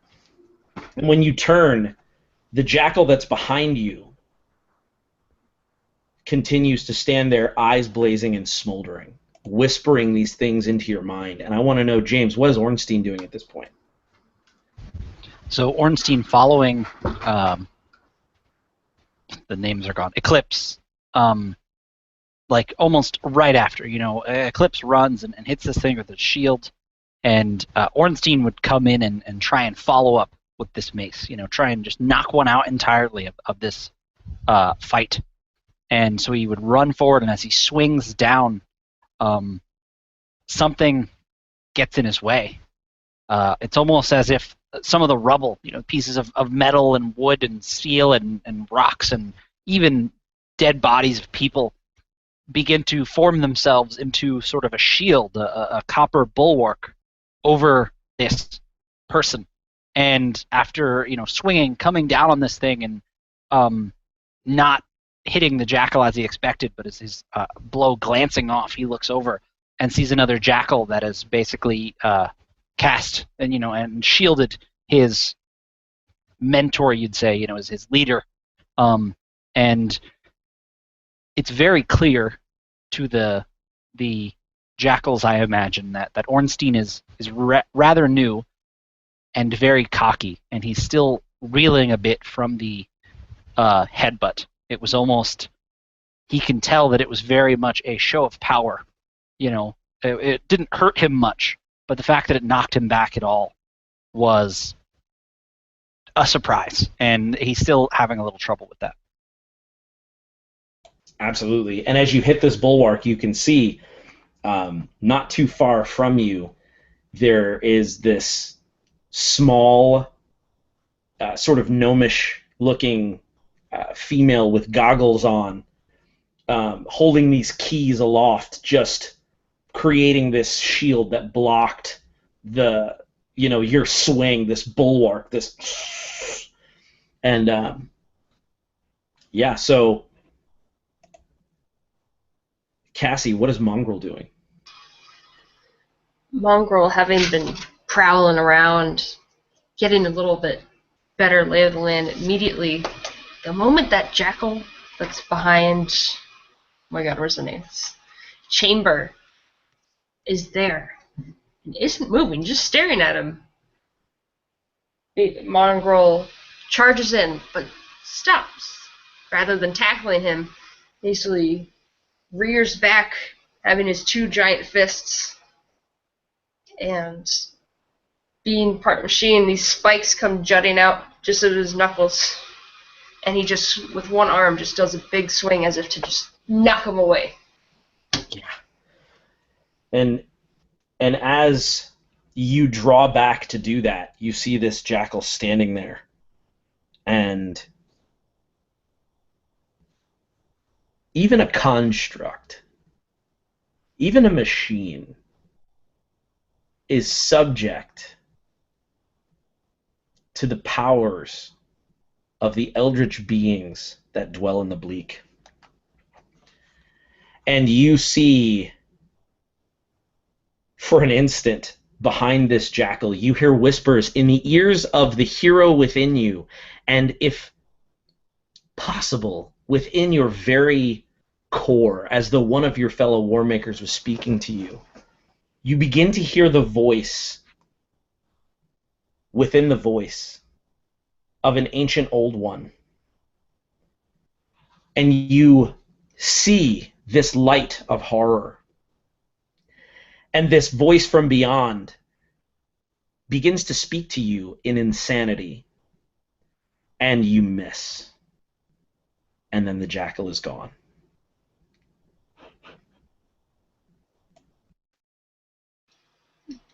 Mongrel would, hearing this for a moment, feel panic, a loss of control, just for that split second of the essence within itself. Hearing these twisted voices, and leap back towards a house, kind of scrambling onto its roof for a moment to compose itself. Absolutely. And Eclipse, you see all of this occur. You see that the jackals aren't going to be easily defeated, though you are making some headway. This is not something that you're used to. And you see Mongrel miss. And perhaps even in your peripheral mind, you can sense that eldritch... I falter to say the word terror, because I don't know that you would even feel terror, but it's been a long time since you've been unsettled. So what is Eclipse doing? Eclipse is trying to regroup as best as possible, seeing his fellow war makers scattered and actually challenged for the first time in probably a long time. Many of these war makers probably have never faced a copper jackal before. So, am I still pinning the jackal beneath me, the one with the skull 100%. face? Oh, yeah. I'm going to try and end that as quickly as possible. I see the copper on the surface of his skin. I know that I can't break through that copper with my sword. I'm going to attempt to crush him. I'm going to attempt to put him so deep into the ground with my weight that he can't breathe anymore. And so I just slowly lean all of my weight into the shield, driving him deeper into the rubble, deeper into the earth, and covering his face with the shield. I'm trying to crush him, to smother him. The earth gives way. First, it shakes with the weight of what you're doing like a jackhammer, but then it cracks, and you start to push as this jackal screams, just... "Ah!" And as you're pushing this jackal into the earth, the both of you, just like you're digging his own grave, you're digging it, and you're pushing down, and the copper of the muscle, no, rather the bone in his leg remains, but his leg flips upward and is limp as you're pushing down and it's being dragged in there, but he just won't die. And he grabs what would be the neck of you, and as you're pushing him into the earth, he grabs the collar and just holds on, and as hard as you've ever been hit, begins to pummel you in the face with his own face. Just, and every time a piece of flesh breaks away, every time something wounds or damages, copper shines through, and you can just see this, and he's just trying to headbutt you into oblivion. As he's doing this, there are dents in the faceplate of my helm. It's crushing inward, and there's actually strange colored fluids coming out of the armor as he's pummeling into this construct. Whatever, liquid gives the War Maker's life flows out from the slits of my helm. and this hollow voice echoes from inside the armor. Eternal may he reign. And he just keeps digging him into the ground, trying to end this as quickly as possible. He knows that this jackal is strong. He knows that this jackal is unyielding, but he's more so. The War Makers are more so. It's true. And you can see that as this jackal knows that it's his last, this is it, this is the end. You can see that as he continues to pummel, and as you push down, and as those words leave your mouth, just eternal may he reign. What I want to happen is, I want this copper jackal to leave a lasting mark on you, but I want you to choose what happens. So what is something that would be lasting enough so that Eclipse would be ashamed of it, but not so bad that it would be debilitating or crippling, or anything in between? What do you want it to be? As the jackal is being driven deeper and deeper, he releases the collar, the plates around my neck, and he reaches for something else, and he grabs onto that spike jutting from the front of my helm. He grabs onto it, and he uses it to pull my head closer to him as he continues banging his face into the faceplate of my helm. And with one final lurch of strength, he yanks me towards him, and that ornamentation snaps off, just breaks off, leaving just kind of this stunted, broken, almost like gnarled rebar sort of coming out of the front of my helm as he snaps it off. And you can hear through shattered teeth and essentially obliterated eyes, you can hear a tongue that still forms the words, Sundercumbris. And the jackal, in his final throes, sticks that shard into the gut of the hero that occupies you. And it doesn't hurt you physically.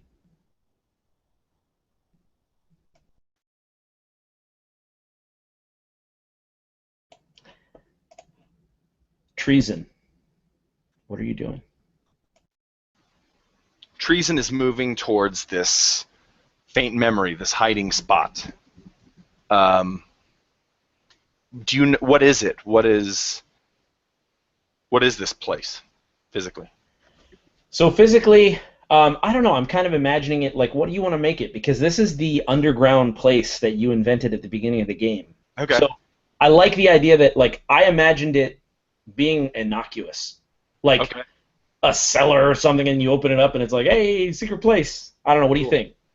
So I think that there's a well near the chapel. Okay. And the well has run dry, and they use it as an entrance and an exit as well to get out of this place. Actually, mainly it's used for passing food down because you can't climb up it because there's no ladder, and you don't want to be seen. So occasionally it's used for trafficking food to the citizens underneath the village. And that would make sense because that's where the first jackal sort of headbutted James. So it makes sense that perhaps the jackal was hiding in there and kind of scurried up, boom, like straight from the well. Oh, perfect. So he's moving there rhythmically. Do you want me to keep going? Do you want to do something? Yeah. No. You keep going. Yeah. Okay, cool. A massive reverberating sound is heard throughout the tunnels as Treason power leaps down the well and slams into the earth. You hear the earth shake underneath you, even when you're a little bit on the surface. And all that can be heard through the reverberating sound is a small boy, maybe 5 or 6 years old, and it's his footsteps as he's running away down the tunnel. Treason sees him and begins to step forward, one step, another step, and then he begins to try to pick up pace. No survivors. He knows no quarter for anybody, no matter age or male versus female. He is his objective is to finish the objective no matter what.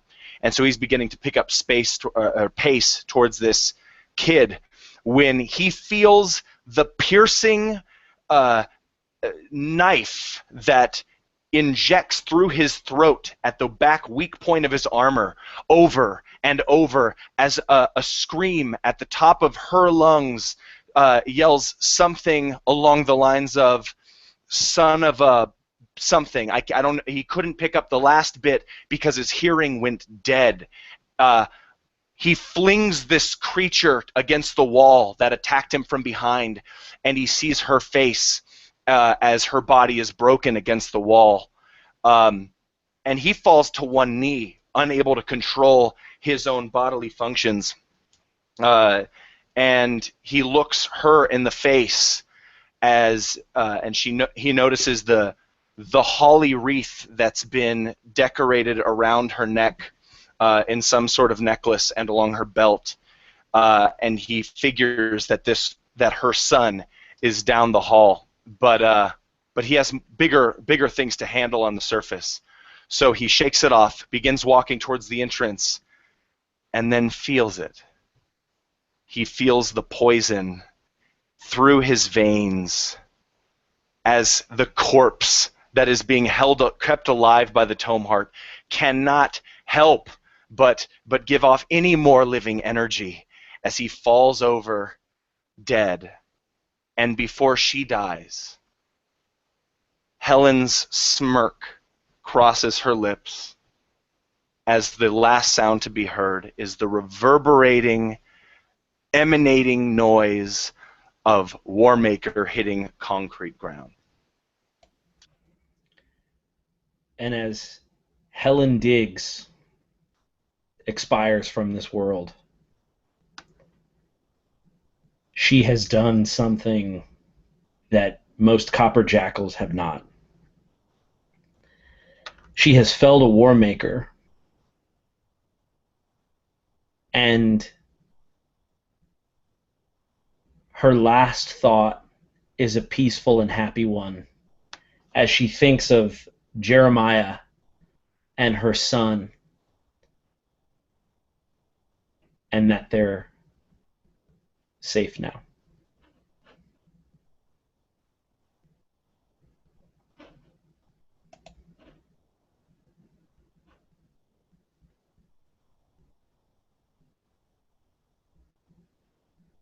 The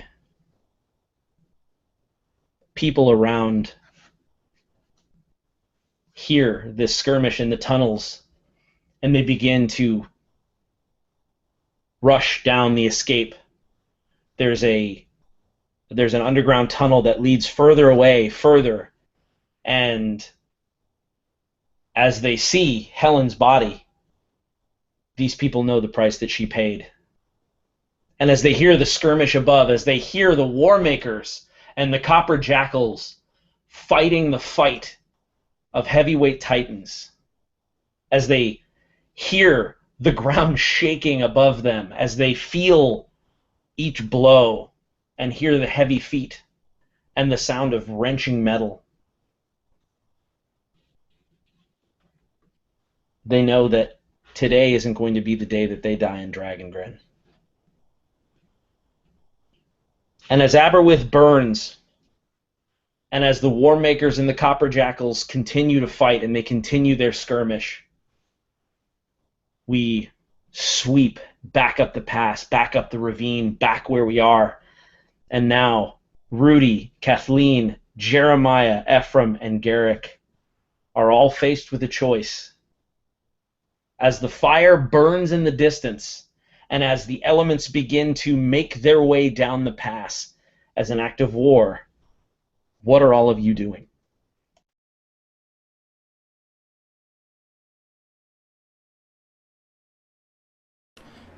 Ephraim hesitates, and sort of a look of confusion crosses over his face, and he maybe looks to Garrick, the person that he's maybe connected with the most so far, looks to Garrick for affirmation when he says, "We're not going down there, are we? We just got away. We just escaped death. We have to leave. This is not our fight.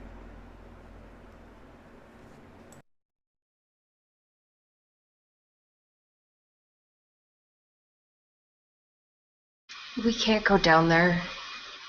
And Kathleen looks to the Villanavi, who's all ready to go to war, and the goblins that are just rushing towards the village.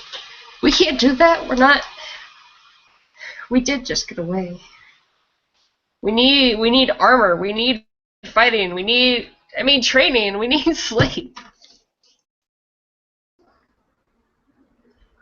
Garrick has already kind of started running after them toward the danger, but does pause at the words from his companions here, like thinking, "Oh, maybe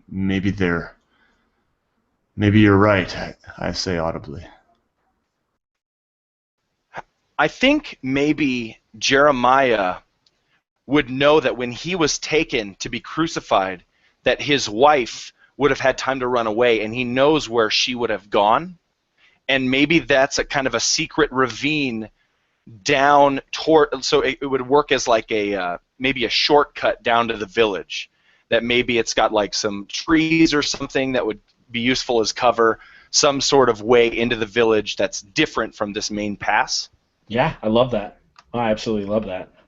And so he begins walking off in this area, and then realizes there are people behind him, and he stops and looks to them and kind of nods this way as if to show, hey, this is a way down there, or a better way, or a shortcut. Totally. And I'm going to level with you guys as players. I can promise you that there is no set path. There is no ending to this. I don't have something grandly designed. Dragongrin is going on around you, and it will continue to do so. So, at this point, this is pivotal, and this is, we're talking about a sandbox campaign. There is no wrong way to go. There is no wrong thing to do. Do what you want to do, and we will make it together. But the town is burning, the elements are marching, and Dragongrin will continue around you. So, what do? That is, first of all, that's really cool. And to your statement of, I don't have an end game in mind, I think we all agree when we say, yeah, no kidding. Because I told a random story at the beginning of the game, and now that's a major plot point, and so I believe you when you say you don't have anything in mind. So that's awesome. Yeah, man, super sandbox. I just want this to be our story that we tell. This is our Dragongrin. Even outside the books, this is ours, Well, Jeremiah's sandbox starts in the ravine that he's walking down. So Rudy would speak up at this point, and more simply to remind you. You can tell in the inflection of his voice that he's not trying to convince you, any of you. He's simply just bringing it up, and he says, "Well, I'm not sure I can think of a better distraction in Dragongrin than, well, these elements marching on Aberwith to fight war makers. If we want to make our way somewhere a little safer than here, well, now would be the time to do it. But if Aberwith is where we're going, well, I'd rather be with people I know in Dragongrin than alone, even if it means being a little safer." Like I told the thing, I'll go wherever you guys go, but I think it's a mistake to go down there. I think we just barely escaped with our lives. I agree. We're in no condition to fight. I have to find my own sister too. I don't want to die and leave her alone.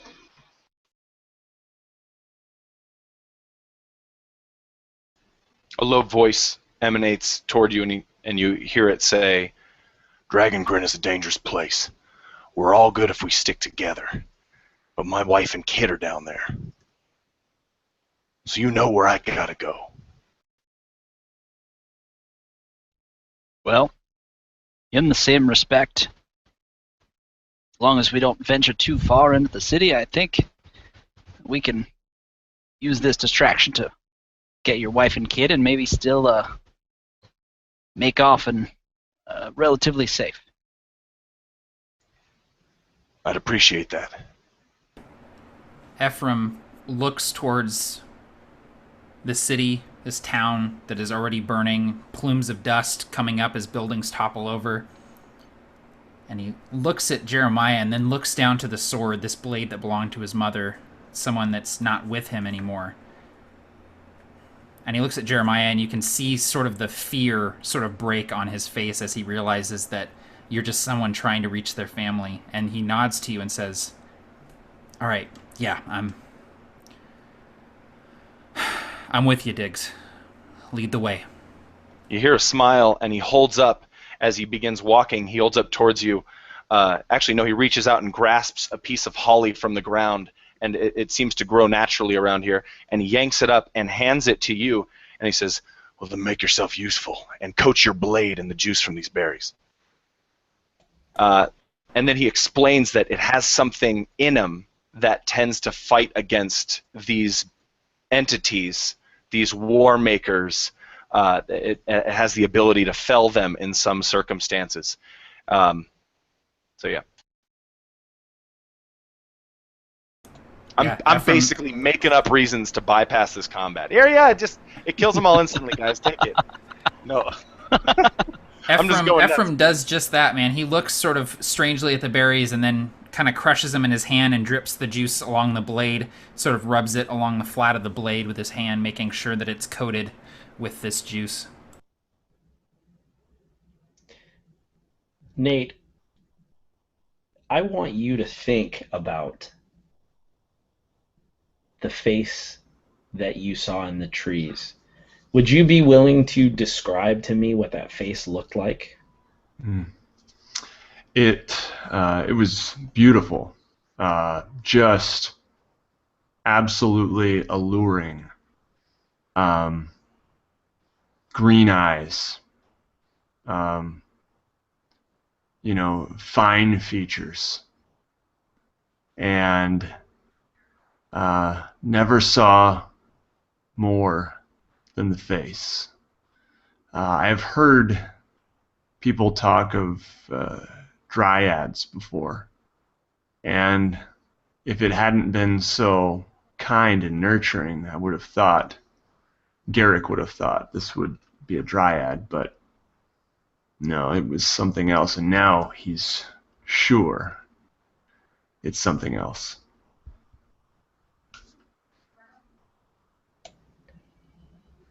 And you see this face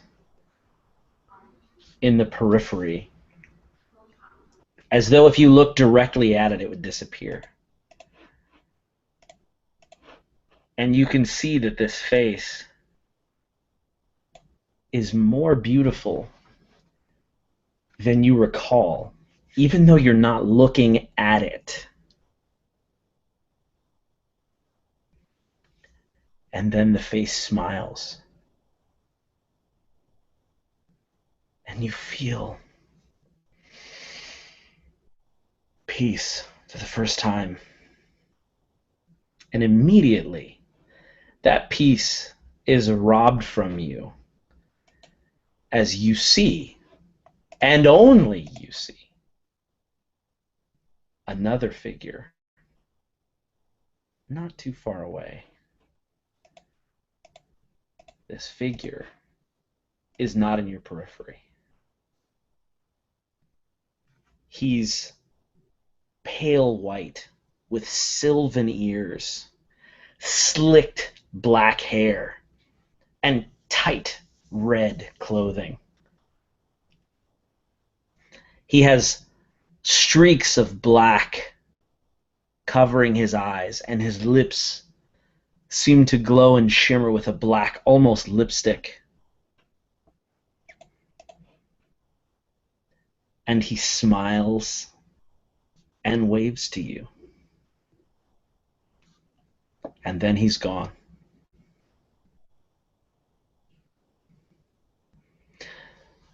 So what's Garrick doing?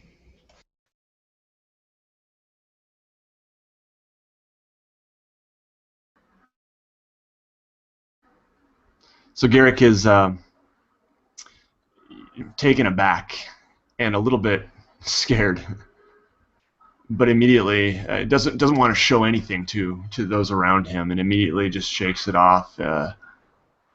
Can't get that image out of his mind, but he kind of just looks to his companions and says, "When are we going? It certainly wouldn't hurt us to get a little bit closer and see what we can see of your family," looking to Jeremiah.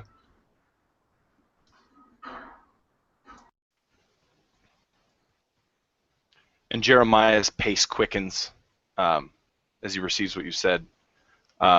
You hear some faint mumbling, but you realize that you're getting closer and closer to the village, and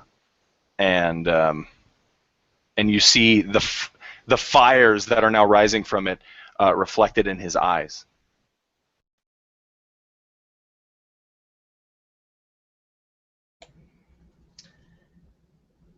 Kathleen, you have a pang as you remember something that your sister said to you once. And she said,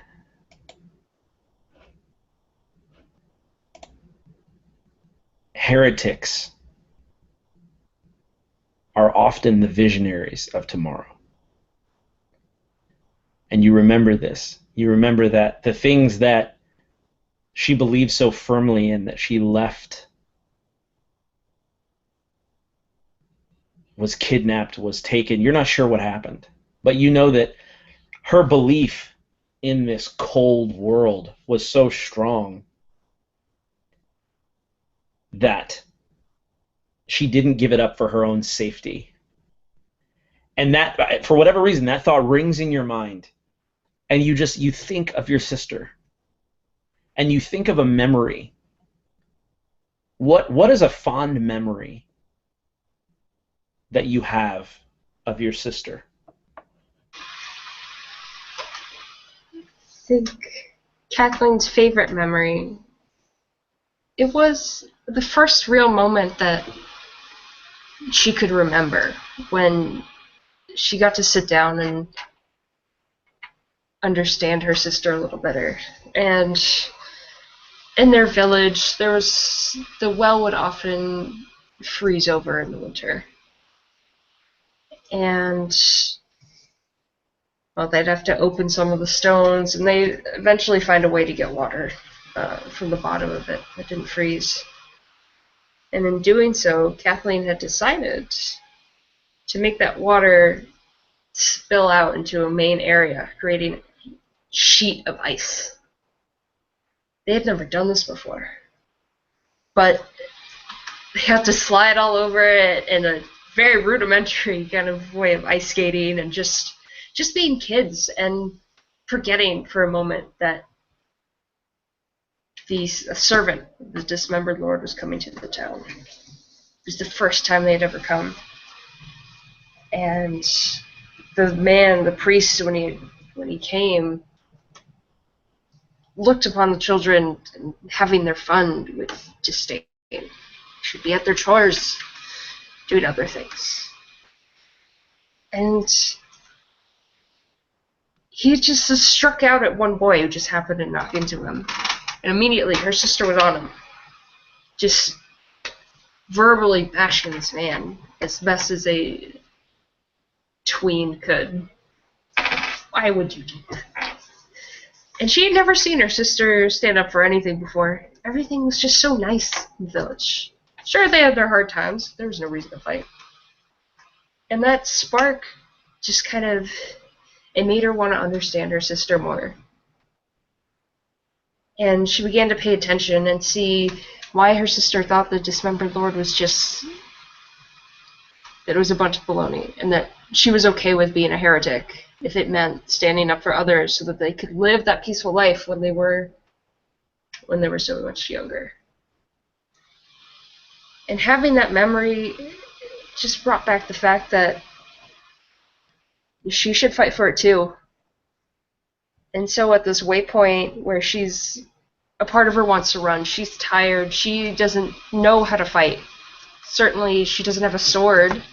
All she has is a branch and a dagger. But she runs after them, Jeremiah and the rest.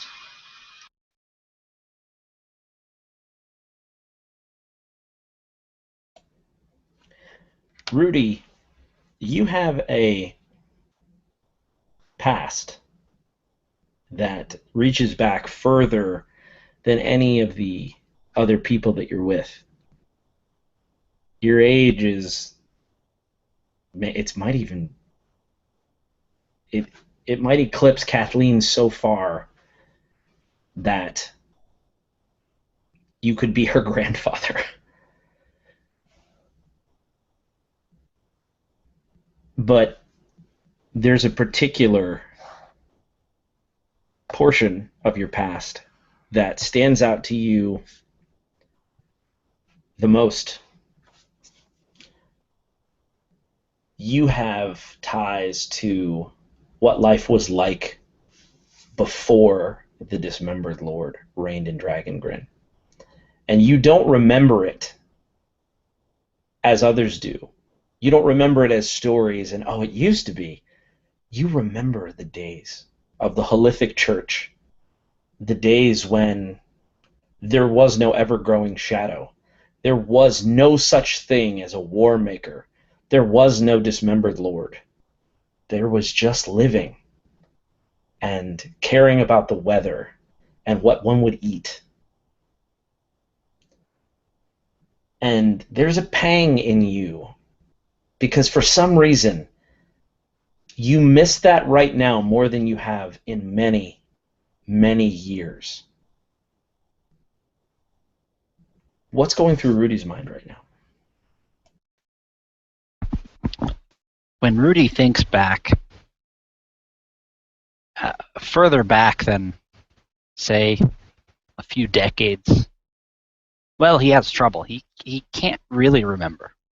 Like you said, he remembers the way it felt to not have to worry so much about war makers and elements and just all of this grin.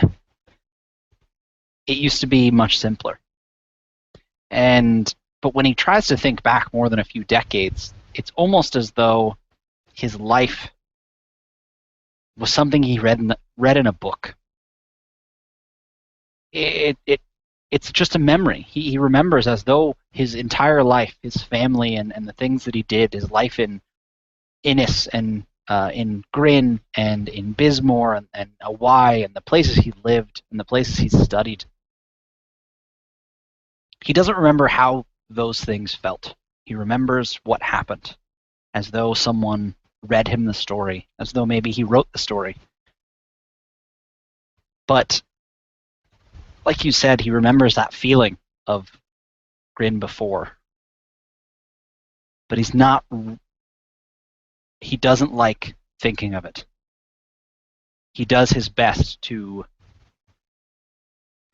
I wouldn't say pretend, but he wants to do his best to try, I guess pretend is the best word, to worry about what there is to eat, or to worry about his level of comfort and try less to worry about the war makers and almost make light of things in his own mind, almost grasping for that feeling before. But he remembers Lightfall and the years after and the shattering and the sundering of his entire life, the death of all of his friends and his family, and knowing that there's someone near him, as close as he could call a friend in Jeremiah and the rest of his sort of adventuring party that he's found himself with. He realizes that their lives haven't been relegated to simple memories, words on a page. There's still a wife and a child, and there's a father and a sister, and And all he wants, as much as he would like to pretend that it's not the case, all he wants is to make sure they never feel the way that he feels now. But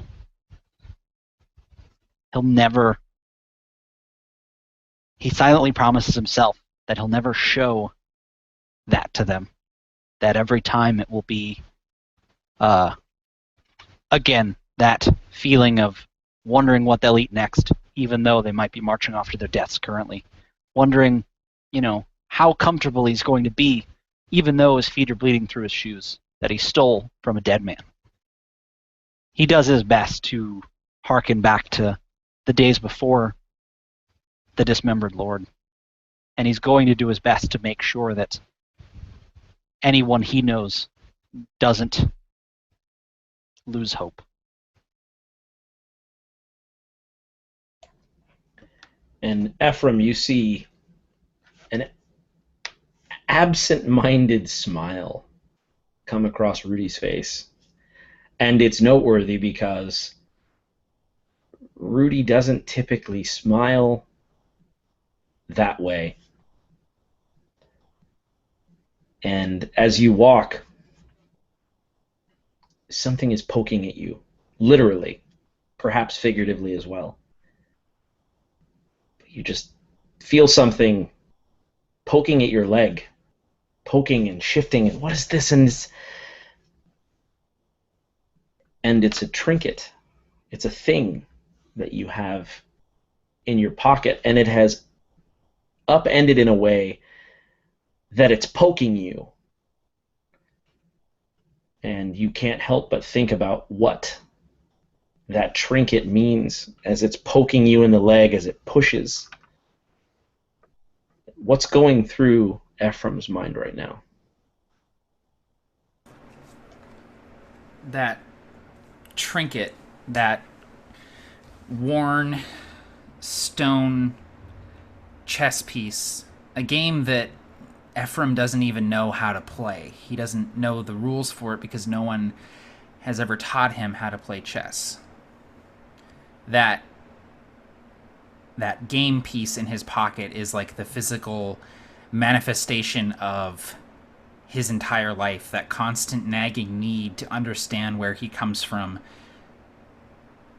and the need to know why his father wasn't there. Wondering if maybe things would have ended up differently with his mother if Ephraim's father had been there.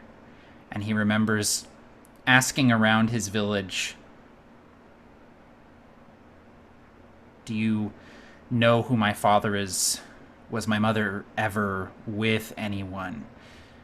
Do you know who it could be?"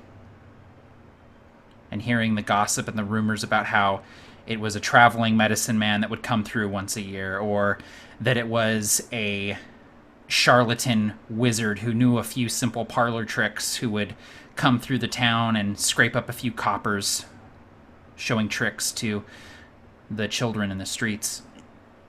But no one ever knew for sure, and his mother would never talk about it. And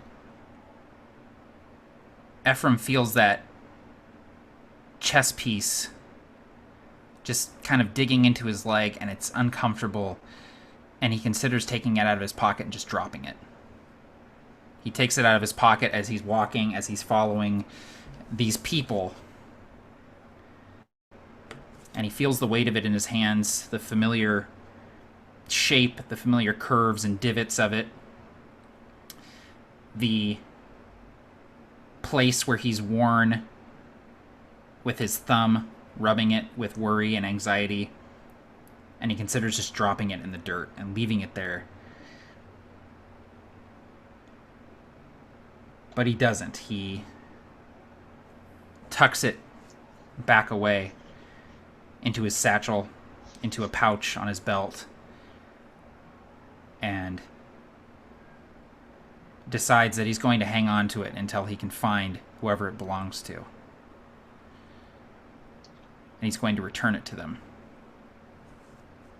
And as you consider dropping it, that moment where you go to put it back into your pouch, Trolloth, as the elements are going one way and you all are walking an entirely separate way, this enormous Villanavi that Trolloth has essentially worked his way back into, and you can see that his form fits it. Trolloth is a very old tome heart, and so it's unsettling at first because this Villanavi, this very tall construct, is kind of lumbering past you, but the chess piece catches his eye in this way. In a louder voice than before, he says, "Do you play?"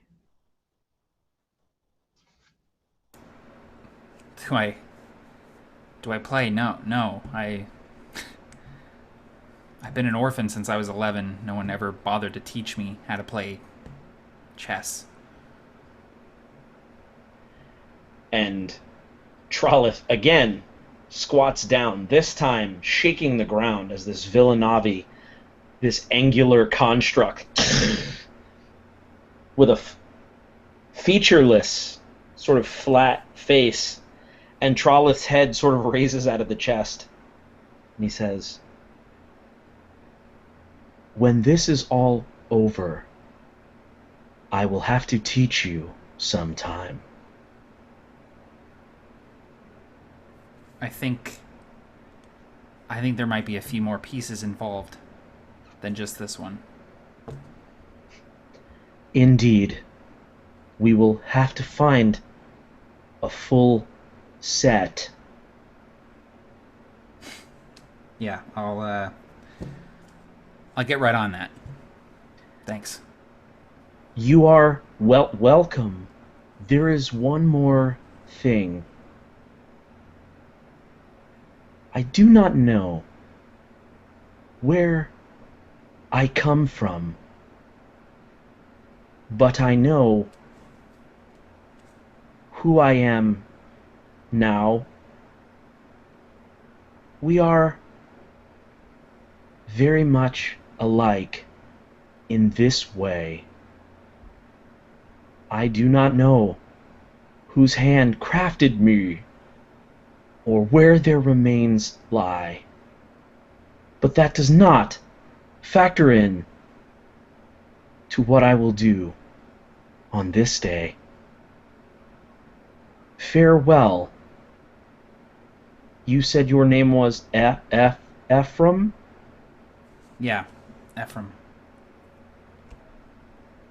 Well, I still owe you a story about that sword some other time, as he stands up and starts lumbering down the hill with the rest of the elements. Ephraim watches it go and kind of like catches a few of his companions' eyes, shaking his head and sort of under his breath. Damn machine trying to give me wisdom or something. Doesn't know who I am, doesn't know what I've been through. Come on, let's keep moving. I want to get out of here sooner rather than later. I think Jeremiah would say, "It doesn't know anything, except for what whoever made it put into its head." Yeah, right. It's just a machine. That's all. It's also hard to believe that eons ago when it was made, it was taught to play. And he looks at the chess piece. Chess. Seems like an unnecessary function. Seems like. Must have been a lonely guy whoever made it. Yeah. I imagine it probably was. Why does it talk like that? It's sort of unsettling, isn't it? It's too human for its looks. I think it's probably just been around people too long. thinks it's one of us.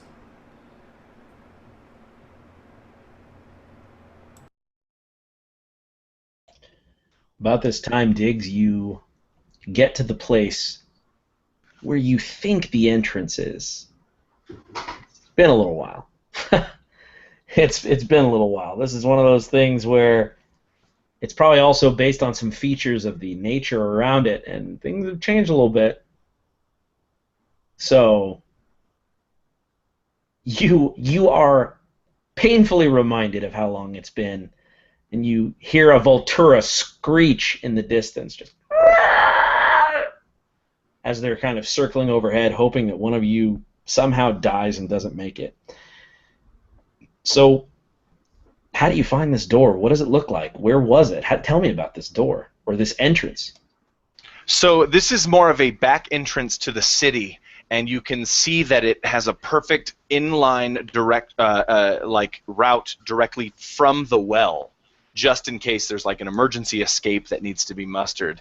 And this is the route they would take. This is also the route that Helen, Jeremiah's wife, and Jeremiah himself on some occasions would bring food that they had farmed and smuggled it in and down the well to help the people living under the village. So I'd imagine that this entrance is just covered in brush, and you can kind of barely see through it, but it's brush that you can lift up and move aside if need be. It's like a camouflaged away. So he would go up to this brush and peer through it and see the well. I assume that the battle has ended by this point? So, what you can see from your vantage point as you brush aside, you can see the city, and here's what you see. You see a large construct, and you see it pulling this limp figure from the dirt, this mangled, glinting copper person. And you can see it has this shield and this blade that's glowing. And you see this construct open up, and it's as though it eclipses the flame behind it. And you see this construct, and it spits out whatever person was in it. And you see it cram the copper jackal inside of itself. And encase it, and then it looks around. It appears as though the rest of the jackals have been routed to a degree. I'm going to tell you who survived and who didn't based on the roll of this dice. In fact, why everyone roll a d4, and that is going to give me your fate.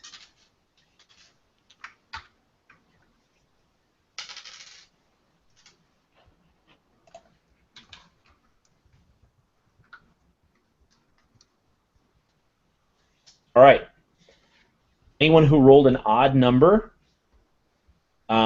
is in dire straits. Anyone who rolled an even number is decommissioned. Oh, I'm dead. I rolled. Right. Sorry. I I'm forgot. dead. I forgot. I was like rolling. I'm like, yeah, I got an even number. Oh man. Retcon. No. Retcon. He gets up and he's like, "What?" And he has a beer. No, I'm kidding. So, if you want to quickly, you can describe to me the condition in which your War Maker is in, and how it happened or what happened or whatever. So, if it's an odd number, you lived, but you busted. If it's an even number, you're dead.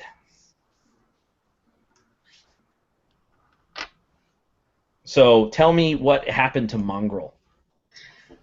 Could the copper jackal that was talking in the insanity, would it be able to maybe influence the marrow? Sure, absolutely, yeah. That's a copper jackal from the chapter called The Light of Horror, and they essentially worship eldritch beings and use their power against them. Okay. So yeah, he was playing with all kinds of eldritch sort of, mind warping. So it wasn't so much mind control as like mind poisoning and warping and that kind of thing. Okay. So yeah, whatever you want to go with that.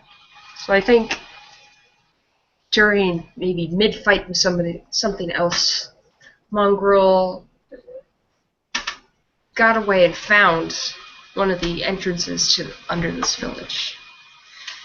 And he lets out this cry, kind of like a shriek, and it's this human in pain that's coming, echoing from the giant helm on his head.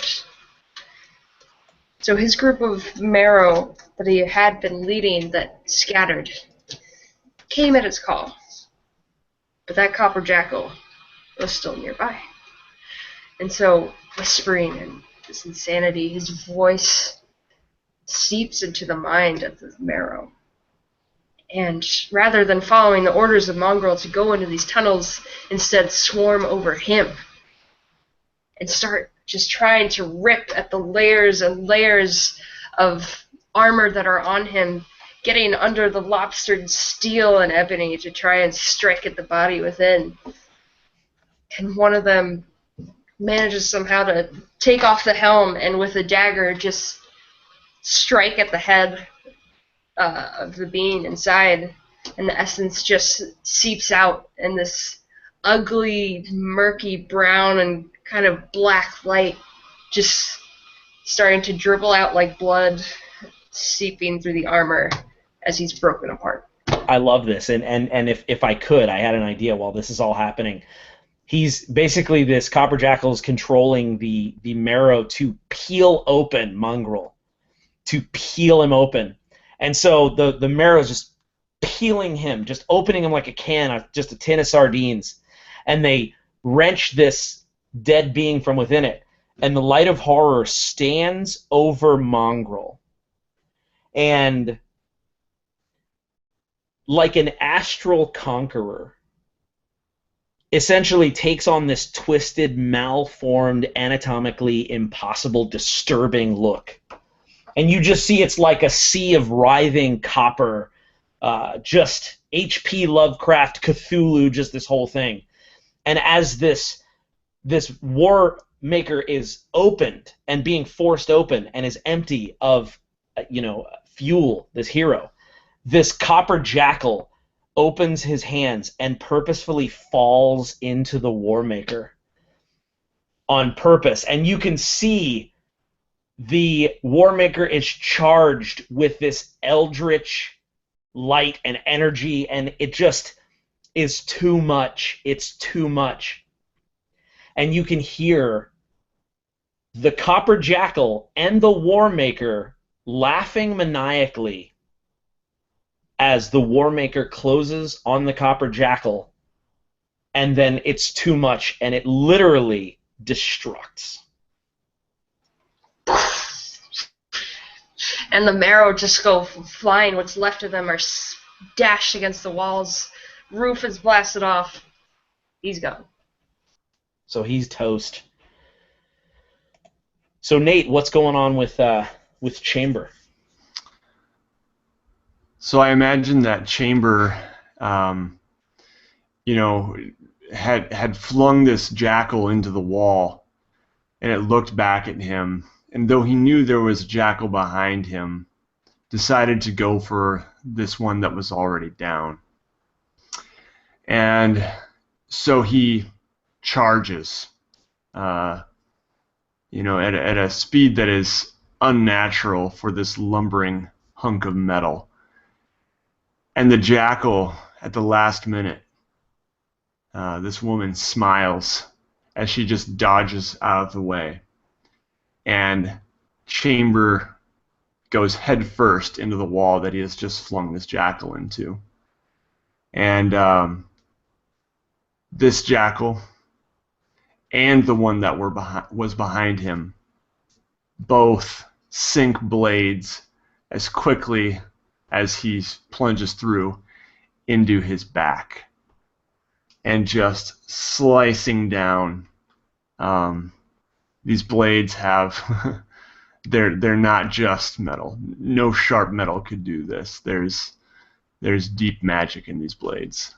As they slice through his back, he turns around and he looks, and his flat face, the lights in his eyes, just flat face, but just eye holes with lights, go dim, and he collapses.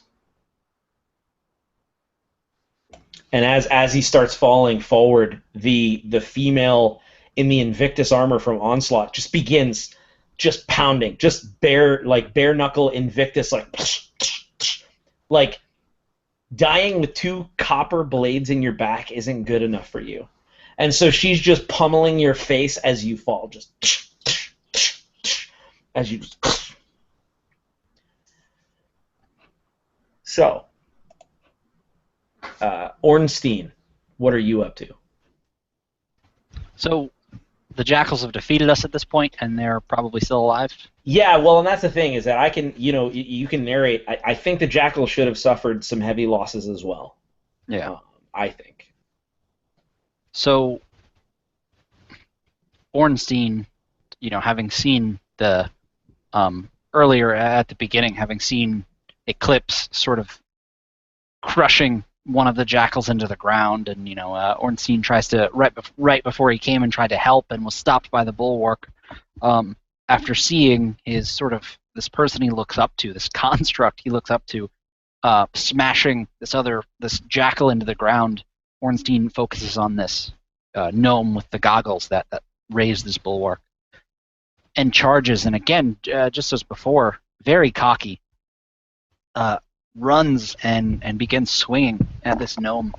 Very agile. I mean, they spar for a little while, but finally, Ornstein is able to swing and basically hits this gnome in the hip with his mace. Finally lands a hit, after trading blows here and there with magic screaming from this gnome's fingertips and casting different spells and destroying some of the armor. And Ornstein finally gets a really good hit in, and is sure that he's felled this gnome. I mean, the weight of this mace absolutely crushes her pelvis and just smashes her into the ground. But she begins laughing, and he lifts up his mace for another hit, and her bones, he hears them cracking, and they begin to reform themselves, probably with copper. And she stands up again, almost completely unfazed. She's seemingly taken absolutely fatal damage, but she stands up like nothing has happened.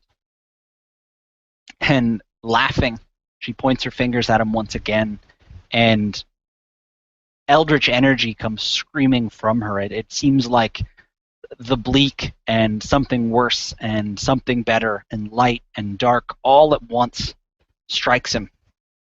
And this beautiful armor, full plate, that was once unscuffed, he hasn't been in a battle yet, slams into probably the brick wall, the side of a brewery, this brew house, and is more or less rent in half. His armor parts of it are completely missing. He's missing half of his face, and you can see the person inside, the sort of a listless sitting there person, and this thing that he's absorbing the life of. And as he absorbs the last of this person's life, some of his armor begins to almost grow back, but it's not nearly enough. And so he's left with metal scabs and sort of just a crooked, crunched, ugly destruction. And he still cannot stand. He's lying against the side of this brewery, unmoving, hoping that these jackals don't come just to end his life. I love that. So, Eclipse's armor, after a time, begins to dissolve in certain places. He sort of stops and tenses.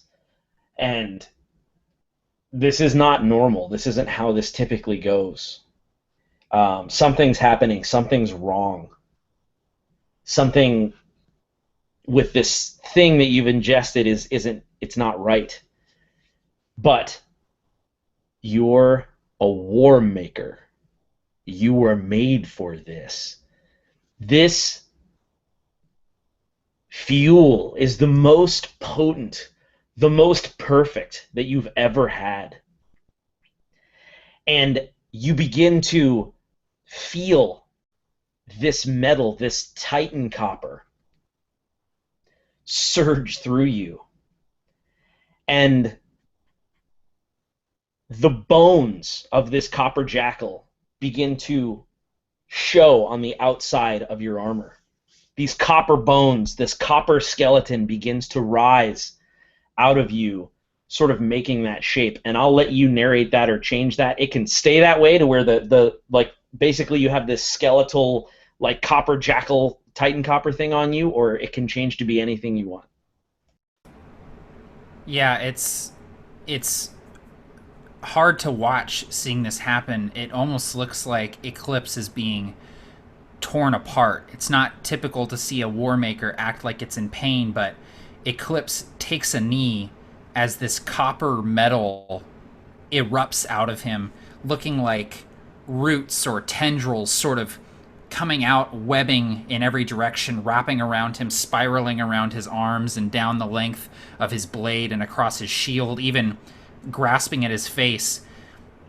And it seems for a second like the copper is going to completely absorb him, that he's going to become lost within the copper, that it's going to rip him apart. But he slams his fist into the ground. Ugh. And you see the copper start to recede. You see it begin to take more of a controlled form. And like you were saying, this sort of skeletal frame that sort of locks into place on the surface of this already dark black metal that makes up his body. And Eclipse, a War Maker that has been around since Lightfall, a War Maker who has downed countless heroes and absorbed their essence and their knowledge, he absorbs for the first time a copper jackal, and he gains control of the Titan copper that gives it its power. And he sits there for a second after the copper has stopped smoldering, after it has stopped writhing across the surface of the metal. And he stands, and the glow emanating from the slits in his helm is a golden red copper color. And he sweeps his gaze across the city. He sees a couple of his comrades that have fallen, that have been toppled by these jackals, and he sees, similarly, the jackals injured. And he makes a decision as he orders the remaining War Makers and the remaining marrow back to the Fingers, because he knows that this city will remain here, and he intends to come back. I love that so much. Oh gosh. I just need to take that in for a second. We're making some of the greatest characters ever that we're never going to use again. Dude, for real. It's awesome. Said If anything, Yeah. I was going to say, if anything, we're going to have to fight him at some point. I was just going to say, I'm creating a really awesome boss that we're going to have to take down at some point, and while we're fighting him, I'm going to go like, why did I do that? And like, this what? guy has a jetpack that shoots out bleak fuel, and it's Yeah, just man. flying everywhere. Exactly. Roll versus bleak fuel burning. So Nate dropped. I believe he said he's having some power issues.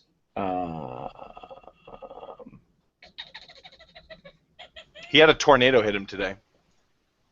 Yeah, which Like is him crazy. Yeah, personally. dude was squared in up. his basement, like, hoping that his house didn't blow over. Yeah, a few he hours sent ago. that. He sent that so matter-of-factly, too. He was like, Yeah. man, tornado again, gotta get in the basement. I'm like, Yeah. what? He's like, whoa. He's like, he comes up and his house is just collapsed, and he's like, all right, well, I'm going to plug in over here. I got a game in an hour. We'll deal with this I'm after. gonna plug in over here. It's a generator that the Red Cross brought. He's, He unplugs like someone's BiPAP, and he's like, okay. he's broadcasting, and everything's just windy around him, and he's just holding on. And he's like screaming into the mic, his description of his War Maker? Nate, Barely can you audible. stop You see it? breathing? Can you stop see it breathing into the now? mic? It sounds like a tornado. Nate's breathing into the mic. Oh, callback. Oh God. Nate's having a tough time. So he might be having a tough time here. He says he's trying to get in on his phone, so he's Yeah, gonna yeah. try that out Okay, right now. cool. That should work. Nate, let Yeah. me know. Can someone send him? Well, here, I'll send him. What am I doing? I can do it too. We can I'll do send it, him. but he also has to download the Hangouts app, which is no problem. Well, he's on that 1G though, because That 1G. he won't that have Wi-Fi. He's on that tornado internet. 1G stands for one Google. You get one Google per day, one Google search, and then that's the internet you're allowed to use. 0, I'm feeling luckies. 0, I'm feeling lucky. Oh my gosh. So what we'll do is we'll give Nate a second here, and I'm going to jump over to the chat real quick because we're going to wrap up. We'll wrap up by midnight. How's everybody doing? First, I just want to say I'm doing great while they answer because they're on a 30-second delay or whatever. I just want to say this is awesome. This is super cool. Yeah, I think we have a lot of viewers from far away, so a lot of people are going to bed because it's 3 and 4 in the morning. Yeah, Rob said it was bedtime, and I'm like, dude, bro, it's like almost time for you to wake up. What are you talking about? It's tomorrow already, Rob. Just stay up. You'll be fine. You'll be okay. There was a conversation earlier about various British accents, as in accents in the area commonly referred to as the British Isles. So Rob apparently speaks the Queen's English, which is very selfish of her to have an entire dialect like on her own. I think that's asking for a little much. If you're wondering what my opinion is. That does make sense though. He absolutely does speak the Queen's English. This is the perfect time to bring up that tomorrow I'm actually playing in a game of Rob's. He's probably gone to bed. Oh yeah. I'm really excited because I have seen his videos and I'm like, this guy has to crush it as a DM. There's no way he can't. Like just him reading the phone book, I'd be like, ooh. Yeah, dude, I'm all intrigued. So that's tomorrow at 6:30 Eastern. So it's going to be Tabletop Terrors filming, and then I'm going to hightail it out of James's house, run right up here, and hop onto this. It's called The Lore Keepers, and it's going to be on his channel, Performance Check. If you haven't subscribed to Rob's channel, you're missing out. Absolutely do that. He has a few videos. He's a very new channel, but he came out of the gate strong, and they're amazing. So check it out tomorrow at 6:30 p.m. Eastern. I'll be playing on his channel in the Lore Keepers game. I think Nate's back, and I hope he's not using too much data. Yep. Are you I there? am back, and you get my lovely cheese face from my classroom. Oh, I love it, man. Yay! Perfect. I love That's all we cheese got. face. All right, Yeah, I'm and on I my know, phone. awesome, man. I know you won't have the chat, so I'll just be mindful of that and ask me if you need us to repeat anything or anything like that. Yep. So everything that just was described, essentially, and as Matt mentioned, he mustered the rest of the War Makers. Eclipse mustered the rest of the War Makers back to the Fingers. And so that is everything that Diggs just saw. As he kind of peeked through, he saw all of that. That was just described. So what is your response to that, Diggs? Diggs's eyes are moving from the well to this mustering of War Makers, and he's waiting. He's looking at the well, hoping for movement, knowing that there are people and most likely his family hiding in there. And he invites he's invited everyone up to kind of take a peek through and also see the happenings.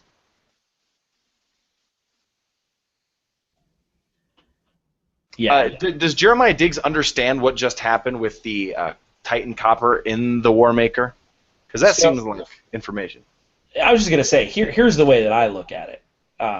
Based on what I know of Diggs, without revealing things that maybe you don't want to have revealed, I know that he has ties to the Dismembered Lord. Mm-hmm. I know that there are things that he has seen and done. I essentially assume that he would understand fully what was happening. He might not have ever seen it, but he was involved in some of those kinds of things. So he would have heard about it or know about it, and even if he didn't know the name of it or exactly what was happening, there's I think a general understanding. I think, but it's sure. No, for sure. And I think then what happens is he releases the brush quietly, and he looks to his companion, specifically to Ephraim, and he says, We have to be very careful. and he doesn't even notice the single teardrop that has fallen down his cheek subconsciously after seeing a War Maker take on Titan Copper and knowing what weight that carries. Ephraim is sort of looking around and he's seeing the buildings that were toppled over. He's seeing the aftermath of this battle between, as far as he's concerned, gods. He's never seen a copper jackal before, and they're just as scary to him as a war maker would be. And so seeing the aftermath of this battle, his mouth is open, his eyes are gaping, and when Diggs says, we have to be careful, Ephraim just kind of silently nods like, yeah, I was planning on it.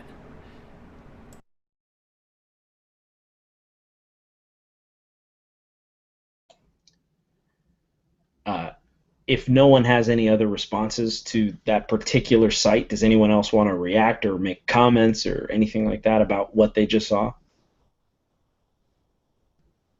I think Kathleen would just stare in horror and maybe almost faint, like kind of catch herself and be like, oh my god, she doesn't know what to do.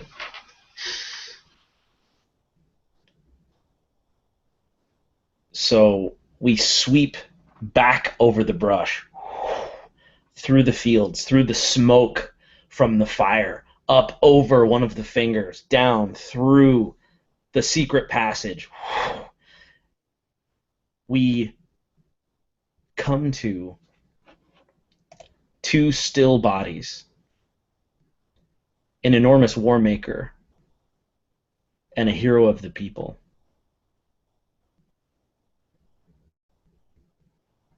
The war maker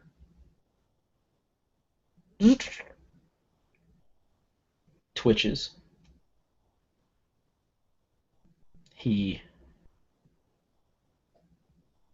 jars to life, expelling the hero that was powering him. And he rolls, and with one hand grabs Kathleen, jamming her into him, closing, and comes back to life, using the wife of Jeremiah Diggs as that fuel. That's Holly. You just scared me for a second. Oh, Helen. Helen! I said Holly. Like, where did... Sorry. Whoa. I sort of ruined that moment. My bad. Tim took player agency and he crumbled it up and threw it in the trash can. Tim took player agency and he shoved it inside a War Maker. Oh, man. Oh, goodbye, Kathleen. There we go. Oh, man. So, War yeah. Maker again. Sorry. Oh, man. I'm so sorry. All right, No pretend I didn't do that. Pretend it was awesome and I did the right one. It's Helen. Awesome. I'm using It eminence. was. So Helen grabs Helen, jams her in there. Slowly standing to his feet, he hears the shuffle of small feet. And Treason turns in time to see the shadowed face of a small boy looking on.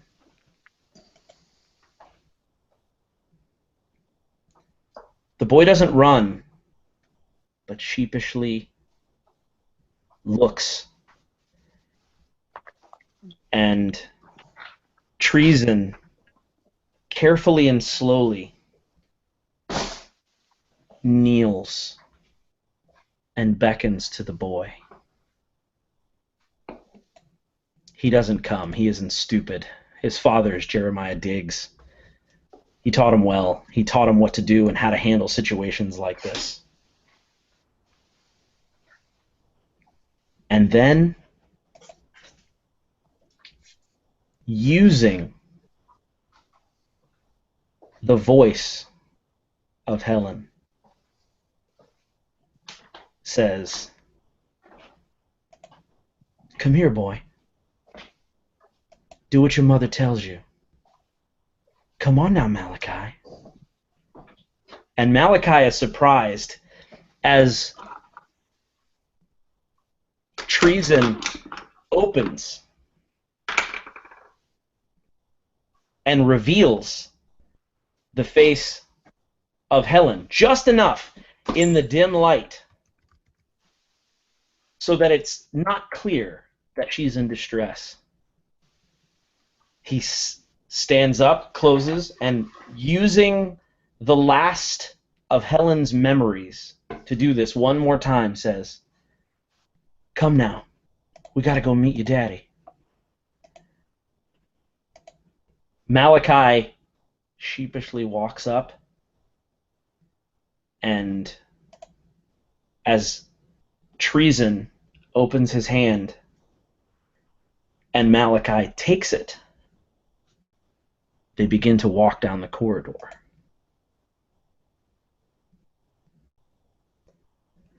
As Dig says, "Be careful." Before the bushes close, before the vision is obscured, Diggs, you see clear as day a war maker walking toward one of the fingers, holding the hand of Malachi. He's too far away for you to make it in time. What do you do?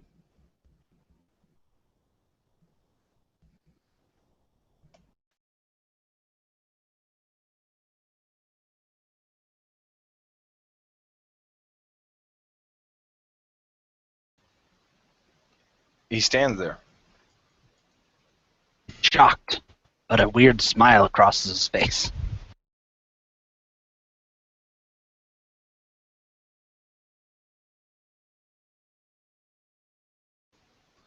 But no, that's it. He stands there and he just watches it happen. He can't move.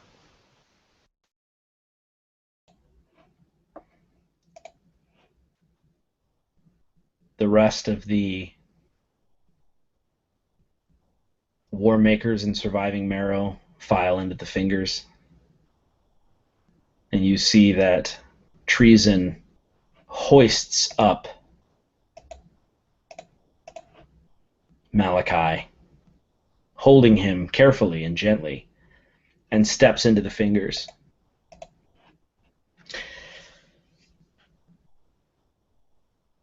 There is a surge of red lightning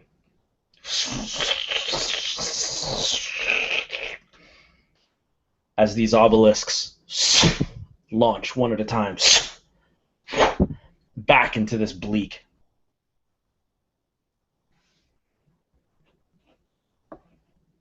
You just saw your son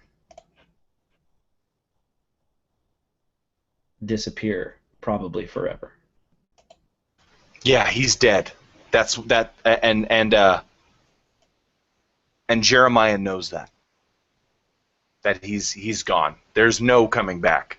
No coming back from the dismembered Lord. If they don't kill you, you will become them.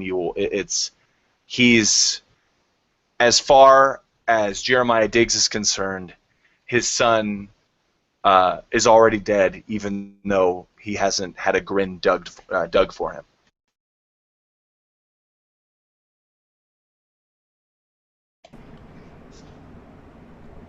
Ephraim obviously doesn't know that that's Jeremiah's son, but he sees this kid being led away, and his face kind of goes pale. He shakes his head. He's like, by the bleak, they're taking kids. What are they? Why don't they just kill him and be done with it? That was an odd sight. I Never seen such brutality amidst a gentle child. Diggs, let's find your wife and kid and get out of here. We need to go. We need to leave quick. When you turn to say that to Diggs, you already find that he's stuffing some things into a bag and tossing it over his shoulder. And he says, "They're already dead." Wait, what'd you say your name was? Ephraim. They're dead. What do you mean they're already dead? We haven't even looked. He notes back and he says, if they took him, he's already dead. And if they got to him, then his mother's dead as well. Whoa, hang on. Diggs, that's your son? He looks to you and doesn't really nod, but you can tell that the answer is yes as he looks back to his satchel that he's done packing. Is there no way to get him back?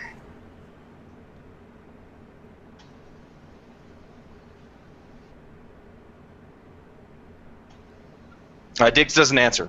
He says, right now we have to get away from here as quickly as possible. Ephraim kind of looks at Kathleen and just kind of shakes his head. Shit, Diggs, I'm sorry. I'm sorry we didn't get here sooner. Pack now, be sorry later. I'm good. There's to a go. homestead. There's a homestead just up the pass. We don't have much time. Okay, yeah. Let's go. Lead on.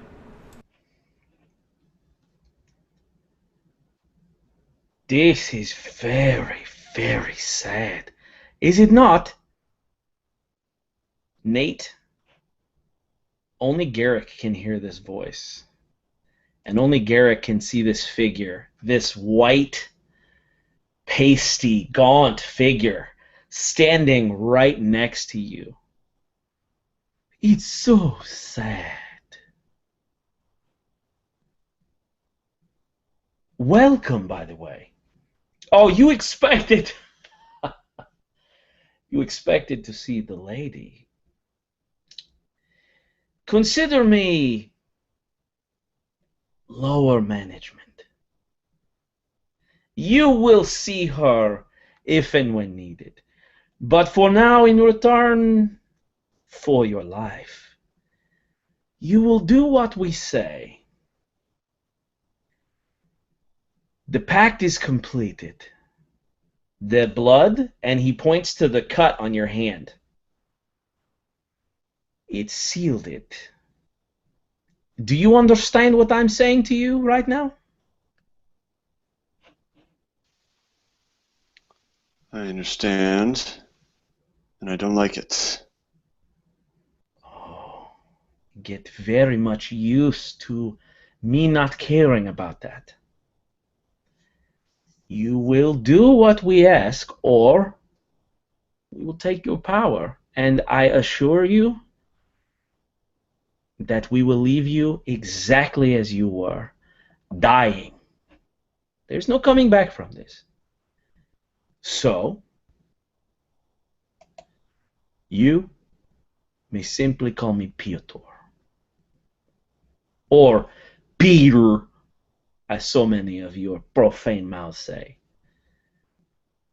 For now, follow this one. And he points to Diggs. The lady is interested in him. It's such a sad story, don't you agree? Are you understanding me? You don't strike me as a smart one. I understand well enough, and I'll do what you say. For now, I do want to survive. And I just let out a deep sigh, and I look at Diggs.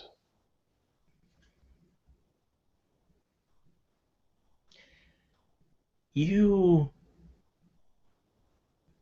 will gain power. This is not one-sided. I want you to think of something that makes you angry or happy or whatever, something that makes you feel. And if you do this while holding that twig, we will channel energy through it.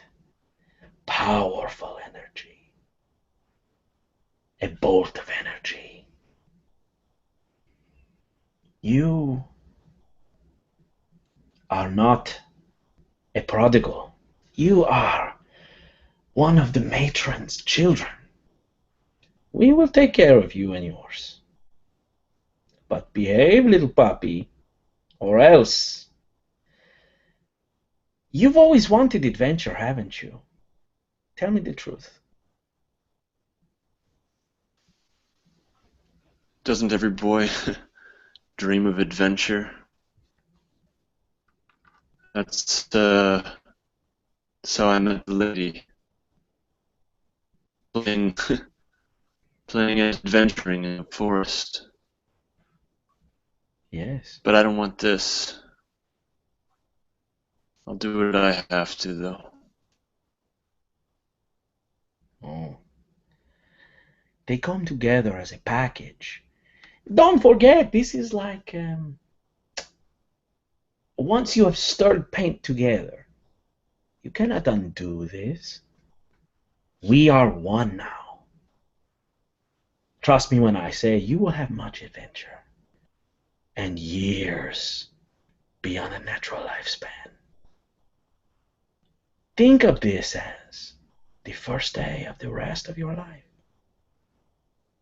Now I will be going, but in the meantime, practice channeling your energy. If you need me, don't call. I'll come when I know you need me. And with that, Piotr is gone. And you, Nate, feel energized. You feel power channeling through you, borrowed power. And you also feel a little duped.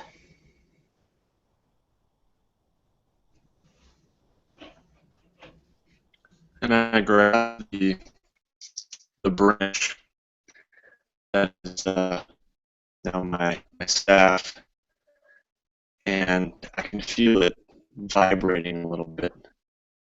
And I've noticed over the past several hours, I guess, since the neuro screw death, that it's become a little bit straighter, a little less gnarled, a little more usable.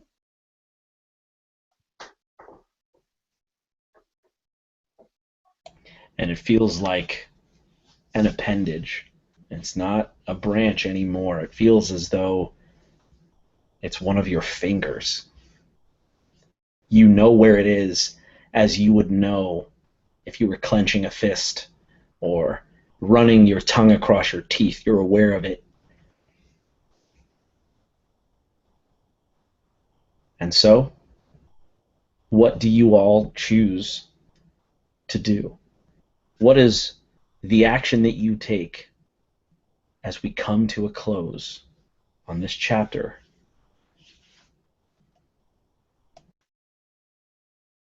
With the mention of a homestead and the apparent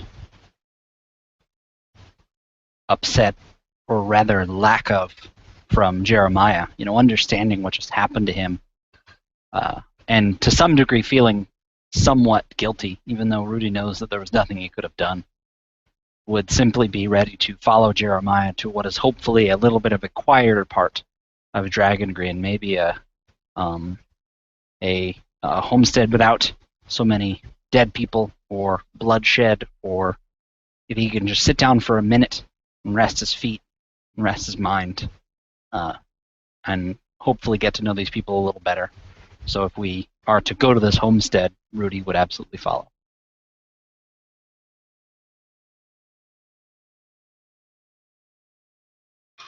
And Kathleen, too, not having any place to go, would simply follow as well, knowing that it's safer to be with them, and then hoping in the back of her mind that maybe going with them would lead her to find her own little bit of her family.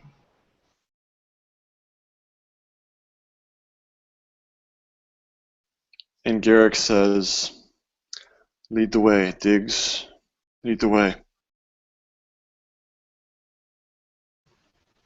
And Diggs does so with only one thing on his mind. Revanche, or locally known as revenge. Ephraim hangs back a bit, surrounded by the smoldering ruins. And for a second, he considers going in the other direction.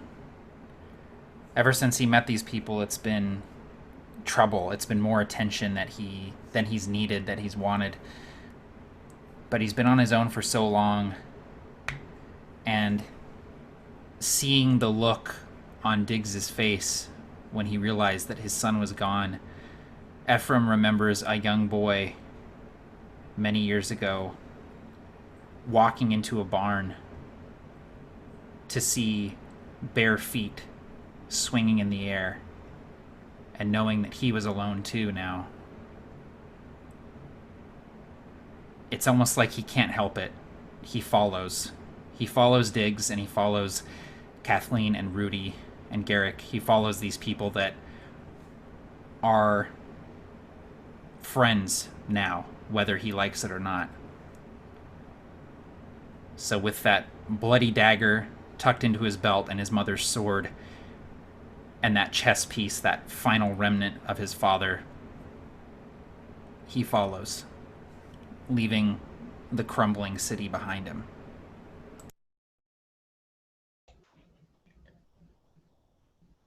And as you all amble in whatever direction you can, as you strive to stay alive even this night, as you try to find a place to sleep, as you try to find food, we look up at the stars and we sweep across, and we fly far, far, and it's been some time. Who knows exactly how long?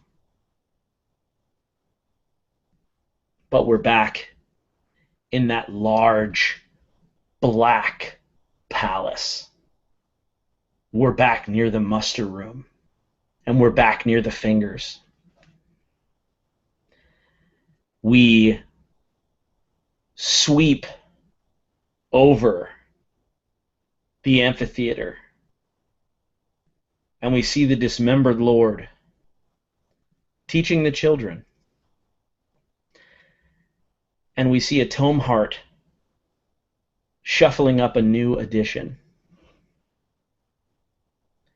And as the dismembered Lord teaches the true history of the dawn of truth, as his putrid but strangely benevolent voice echoes, Malachi Diggs finds a seat in the back of the amphitheater, as he's told, and begins to listen to the true words of the God King that his father once talked so much about. And that is where we're going to end it. Ah, so good. Oh, man. That was awesome. Hang on, I'm gonna actually say this instead of just writing it in the chat because it's making me laugh. You know in Hook when Peter Pan's son has the little Hook costume on? At the end of this campaign, we're like 15, 20 sessions into it, we come up against the Dismembered Lord, and the Dismembered Lord's like, Malachi, and Malachi comes out, Malachi's got the little Dismembered Lord costume on. The Dismembered Lord is fucking playing Little League Baseball with him. And you know what he says? The Dismembered Lord? Dismembered Lord's like, good show, boy, good show. Good show. Good Warmaker, don't try and stop me, Warmaker. Don't off your ass and stop me, Warmaker. Me, I, now. Grin. Oh, man. Oh my gosh. Tim, dude, I don't know where to start, man. That was awesome. That was Great game, man. I've never played in a collaborative game, and I am just at home in this campaign, man. I already can't wait till the next session. I'm super glad. I learned it from you. I learned it from watching you. I learned it from watching you. My daughter won't get that reference. That's so good. I didn't know how it was going to go. I had some crazy ideas, and a lot of that was not necessarily planned, but you guys are awesome players and make this kind of crazy stuff work. Dude. And you inspired, this game inspired the next Winds of Cersaline game. Nice. Like it changed, like in the middle of it, I wrote something on the board, like, because I was like, nope, this has to happen now. Nice. So good. It's awesome, guys. Well, do you have any questions, any thoughts? I figured, we ended a little early because it felt like the right place to end it. But I also thought, too, this might be a good opportunity to ask you all if there's something in particular you want to see the campaign go in the direction of, kind of make it a conversation of, I'm serious when I say I didn't have the result planned out. I didn't know what was going to happen. I knew what problems to throw at you, but you guys came up with a solution. So what kind of direction do you want to see this campaign go in? Do you think we should just continue to kind of feel it out as we go each session, or do you have an idea? Sorry.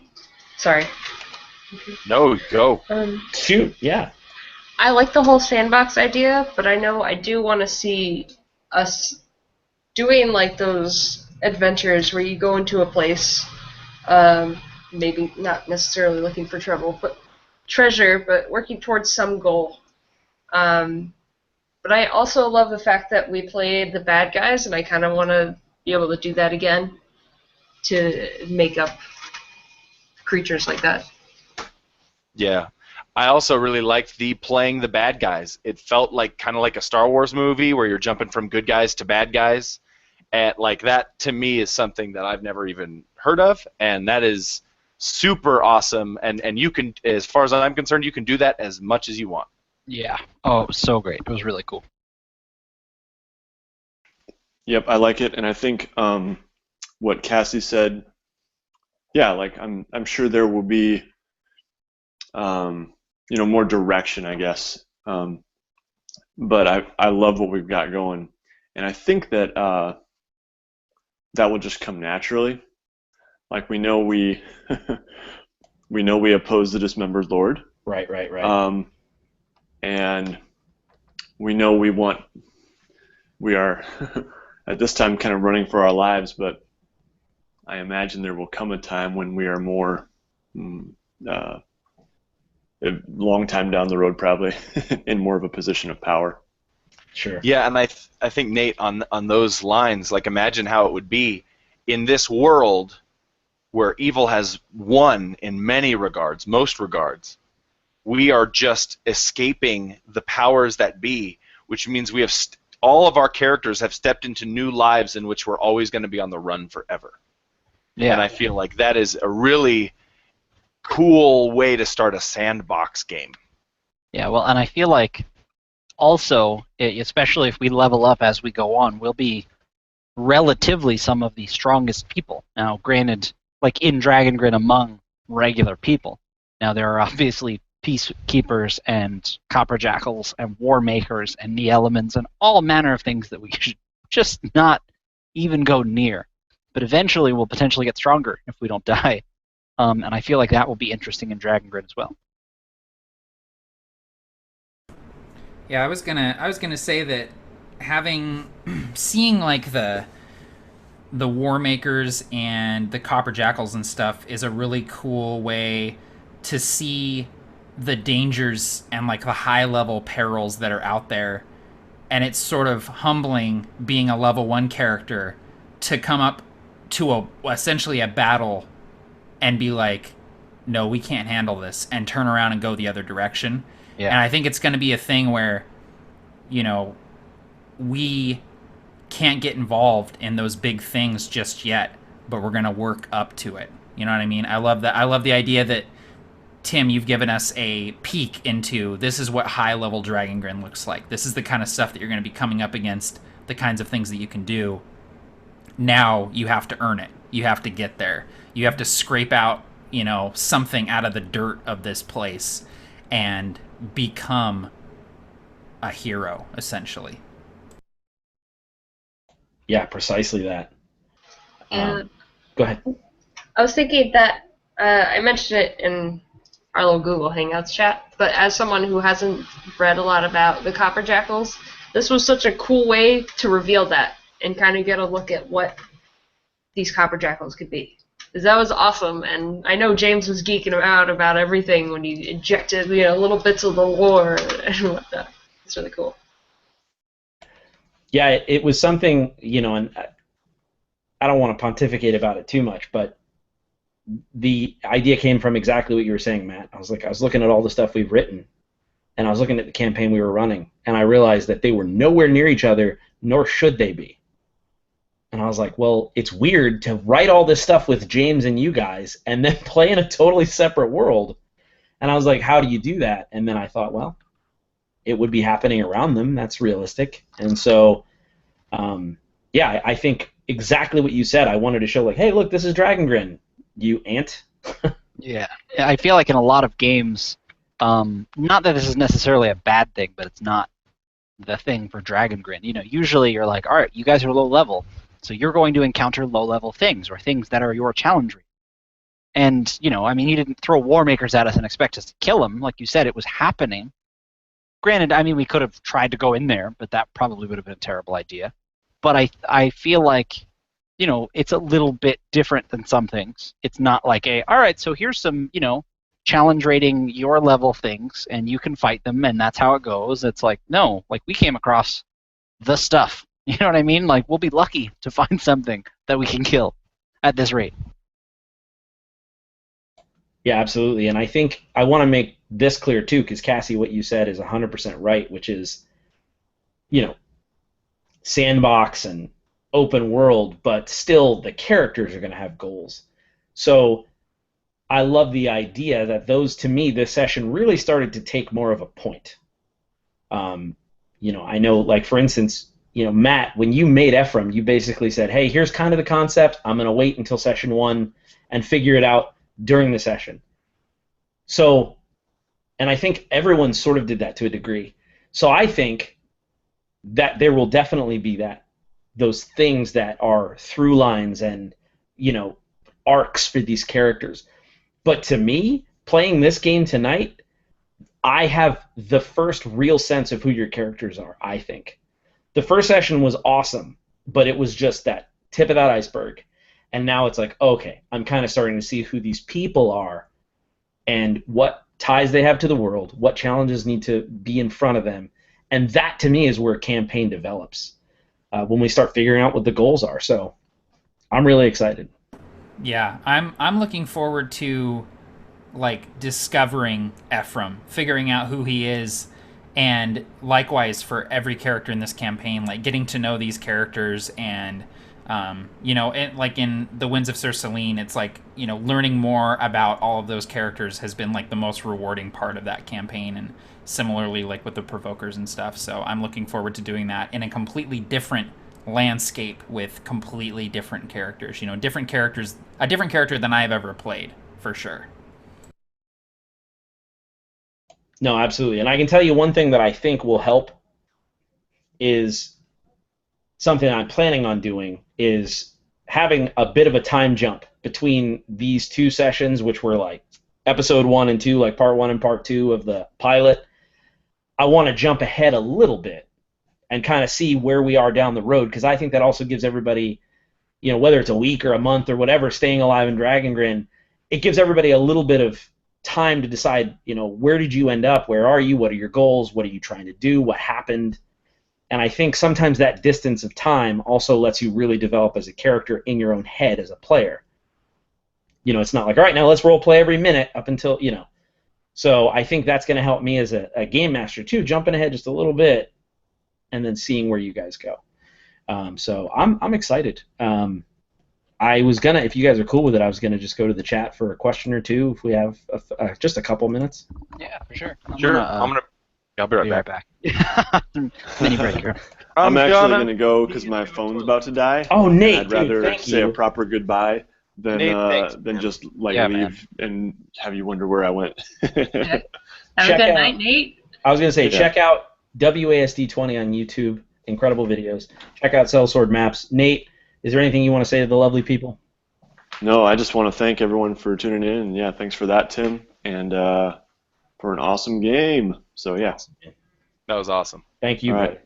Yeah, have a good night, guys. Night, Nate. Night, Nate. Awesome. Night. Night. And I want to thank everyone who's watching, everyone who tuned in. It's incredible. We had plenty of viewers, and I love how active the chat is and how much fun you guys have. All right, we have a question.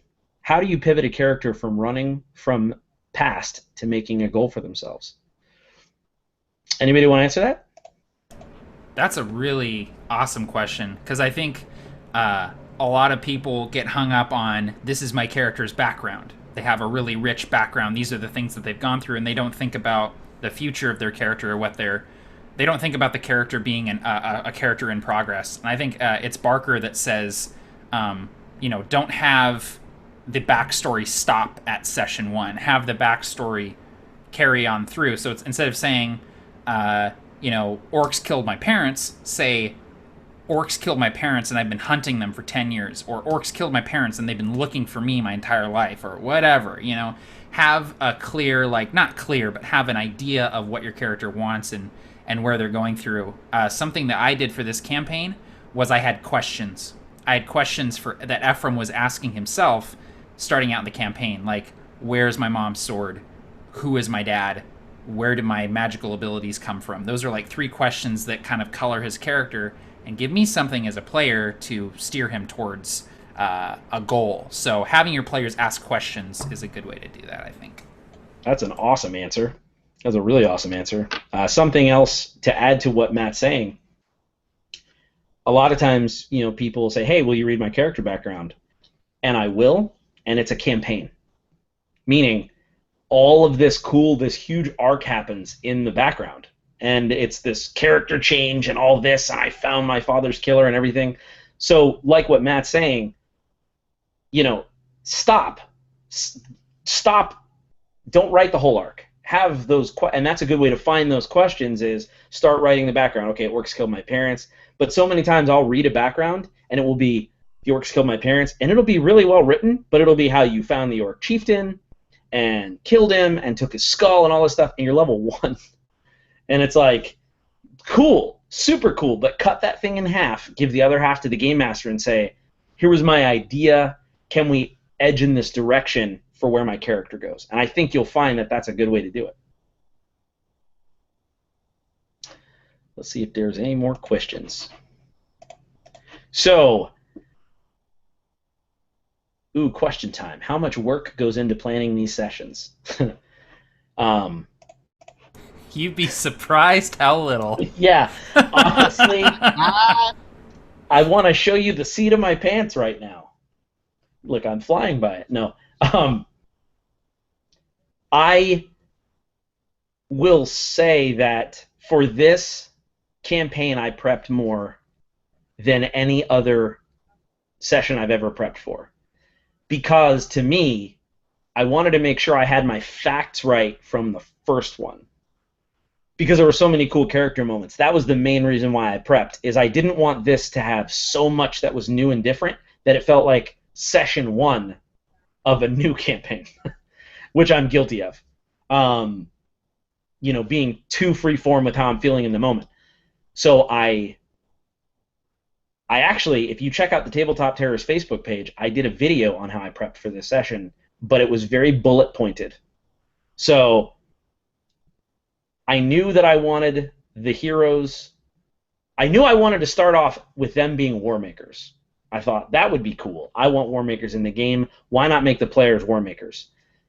That's where that ended. That whole first scene, and you can maybe tell at the beginning, I was like, where are they? Where's the blocking? I kind of just jumped into it.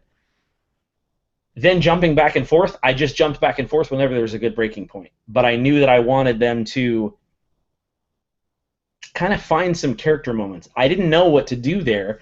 I knew I wanted the elements to be good guys, because I thought that would be a cool way to flip it. And Matt, you killed it on that. I loved that you did that. That was about it. That's all that I had decided. I was like, oh, the elements are good guys. I want them to be war makers. And then I had this aha moment. I was driving home from the gym. I think it was Friday. And I was like, oh, Copper Jackals are going to show up. And I think that was the extent of the planning. And then I just threw it to the players and kind of narrated it from there. So that's it. That's the only thing I did, was just thought about it a lot. That's awesome. Yeah, dude. Always thinking about the game.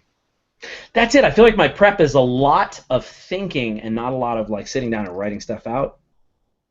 But that works for me. And it works for the group I'm playing with. Some players that wouldn't work with at all. Yeah. I'd be Well, and especially for this style. I mean, obviously, if we were sort of delving into a dungeon, you might decide what the rooms were and what was in there. You know, you might have a little more of a concrete idea. But for this, it was like, no, we kind of just were there and we go. You know, it was a little more nebulous, and that kind of works.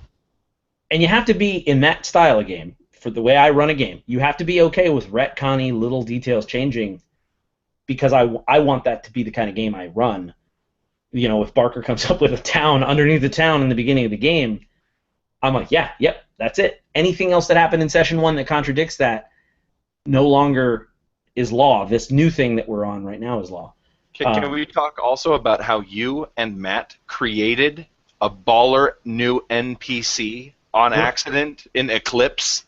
That is like, I'm talking about like, that is a big bad. That is an awesome bad guy character. But, well, here's the thing. My favorite idea for that, and I know this is maybe not so much Dragongrin, is that the Jackal is strong enough to control it, rather than the opposite. Like, the Jackal is able to take over it, so you're like, no, this is not a big bad. This is a Copper Jackal War Maker now.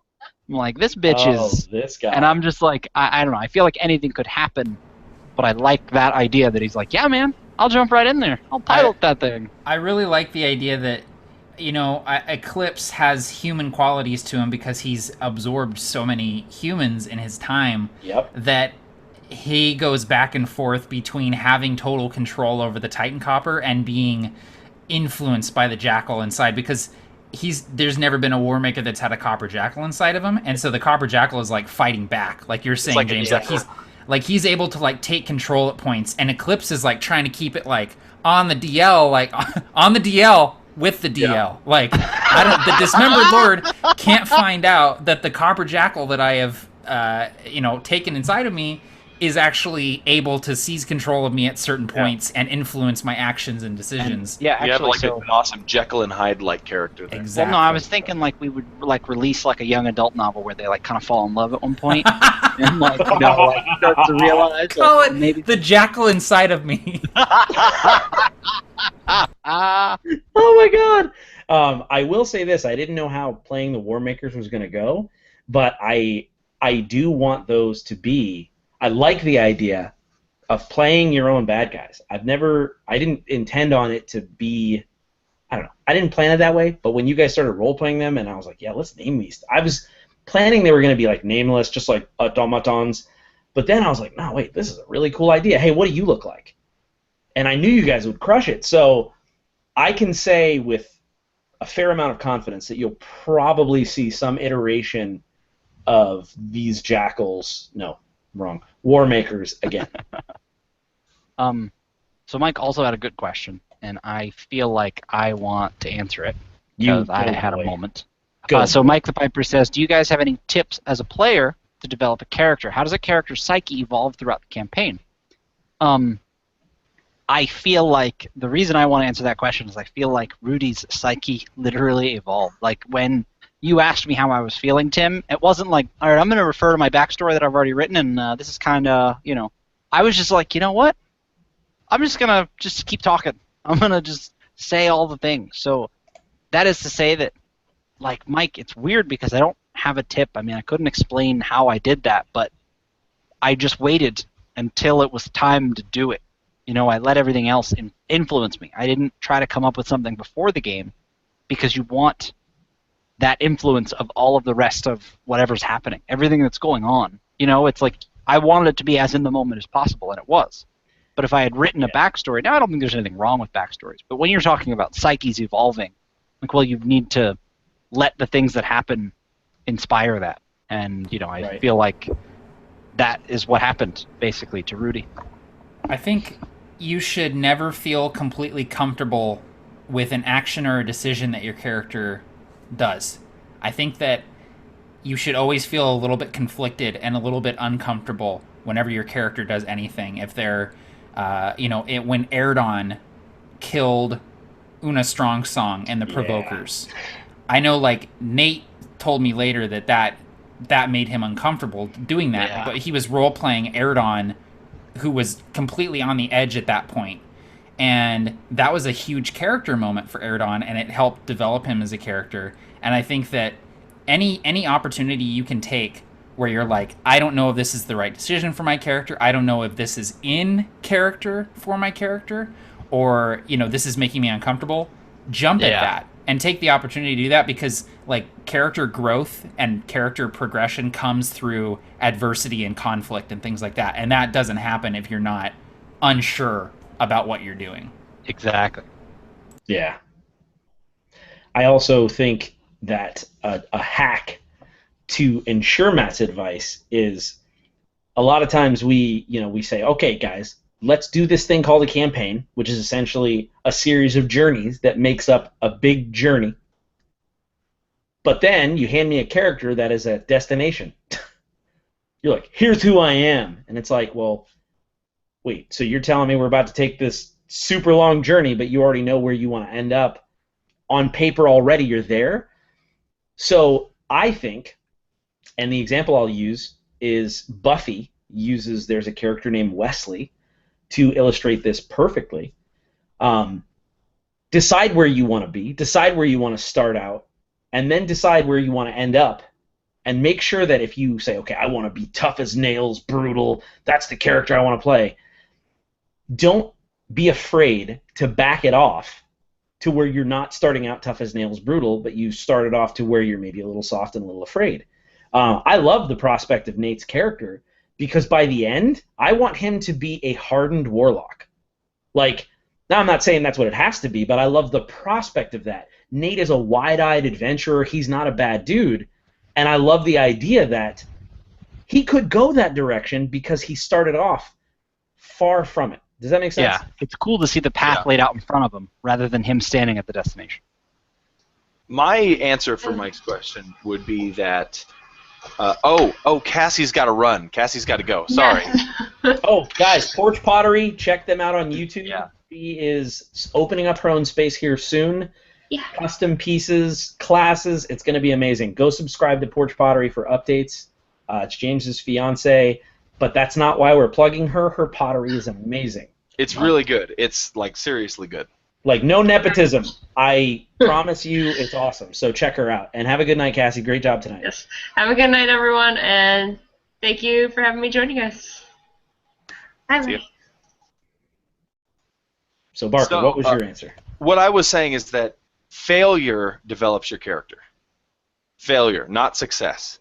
Dice in the Provokers failed a lot. He sucked at casting spells. He sucked at being a wizard, and it made me wonder, what does that mean for him? How would someone be? How could someone live like that? And I came to the conclusion that he would be nervous about it, sometimes upset about it. But then I asked myself, okay, well, how would being good at something after you failed, how would succeeding change the character? And I'd be like, well, he'd feel powerful, and he'd like that power, and it'd probably be too much. So all that from sucking at something. Because, you know, Boromir's death in The Lord of the Rings is only good. His turn to good, I mean, is phenomenal only because he was such an asshole earlier in the movies. Like, you gotta fail before you succeed, and that'll really drive it home. That's a good answer. So Warmaker also asked, okay, so the campaign I'm going to run soon as a bard, as a very pivotal NPC, how do I convey the emotion and the meaning of the song he's playing besides just saying the song is sad? Personally, the way I would do it, especially if it's not actually a song, which if I were GMing, I wouldn't try to write a sad song for the people to hear. There are two ways that I would probably go about it. I would say either I would explain to the characters how it made them feel. I would say, this reminds you of a time when things were better, but they got worse, or this reminds you of a time where you were very upset in your life. And a little sort of riffing on that, like saying this is how it makes you feel. Not saying you're sad, but then the other way to do it is to say, tell me about a time when your character was sad. Don't mention to them what is going on or the song or anything. Just ask, maybe one or two of them, and say you hear a song and it immediately brings you back to that place.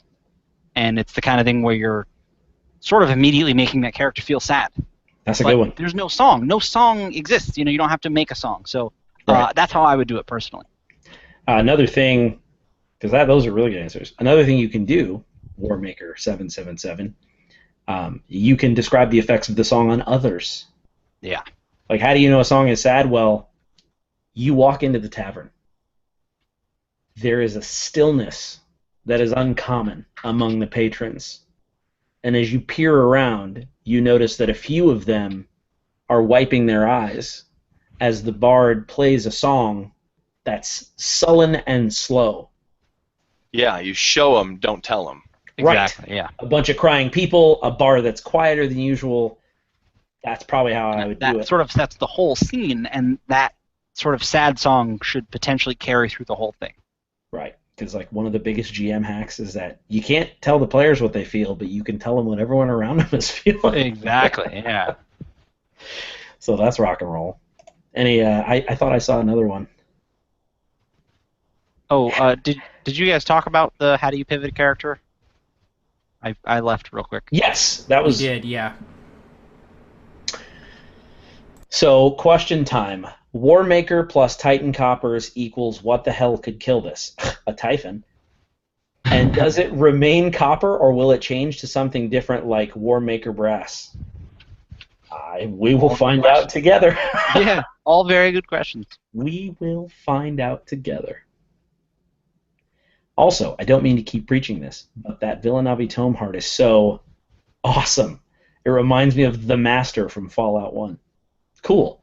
Fallout 1, man. Right? Love me some rat shooting. The days. The days. Oh, man. So thank you. I'm glad it played well. Matt made a joke in the chat that got me laughing so hard, and I didn't want it to seem that way.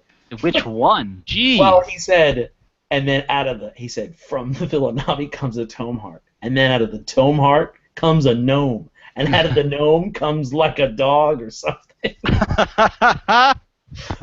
And I didn't want it to seem too Russian dolly, but I thought, I don't know, I just wanted there to be a cool wow factor of this thing called the Scraper coming over the hill, and I didn't think a dude just walking up like, hey, what's up? Let's see. The Jackal Within, personalized war makers. Big decisions make you nervous in real life. Joining Air Force had me going back and forth. That points to Matt's advice, which is making big decisions in an RPG can be sort of liberating because there are so many tough ones in real life. So you can make the decision and then role play the awful things that don't happen for real. Yeah. Well, guys, I'm off. Going to catch the rest of this later on. All right, Havoc Bringer guy. Have a good night. Yeah, it sounded like a fake name, and I was like, that no, was good to that's hear. his That name. was good to hear. Yeah, that was hearing it out loud. Havoc Bringer guy. While we're at 12:09, you guys have got any place to be? I was gonna go eat pizza and play Overwatch. That sounds perfect. I think I'm going to do the same. I think I will do the same. This is a great place to end it. So you're actually hanging out with Absolute Tabletop at this point. So Yeah, that's true. so thanks for tuning in. And I will let these guys all say their goodbyes before they eat pizza and Overwatch. Barker? Well, I had a 10-minute speech prepared for my sign-off here. My body's ready. My name is Barker. This has been awesome. I love this campaign, and I already cannot wait for the next session. Hope it's soon. Thanks for watching. Awesome. James? Yeah, I had a great time. It was so much fun. I can't wait for the next one. Also, can't wait for some Sir Celine next week, right? Next Friday night. We're playing Sir Celine, and that's going to be awesome, too. So, yeah, man. Awesome. Matt? Yeah, I'm Matt. I run the channel A Fistful of Dice, and I write stuff over at AbsoluteTabletop.com. This has been awesome. I love this campaign and this group. It's really good. And I just want to plug really quick. The Provokers is starting up again. We just got our first session scheduled on Sunday, September 25th. We're going to be kicking off Campaign 2 with a session entitled Accordance Day. And if you're interested in keeping up with that kind of stuff, you can go to facebook.com/afistfulofdice, and there's actually an event there, and you can RSVP to the event and get updates on it and all that kind of stuff. So, but yeah, I'm super excited to kick off the Provokers again, and it's going to be great. There's just so many awesome campaigns that I'm involved in right now. I feel very spoiled. Yeah. Dude, yeah, I feel the same way. So this has been the second game in the Dragongrin campaign, which we've yet to officially name. Like, there's not really a name for it yet, which I love because it shows the nature of the campaign. But tune in tomorrow to Rob's Lorekeeper game on the Performance Check channel at 6:30 p.m. Eastern. Sir Celine this coming Friday.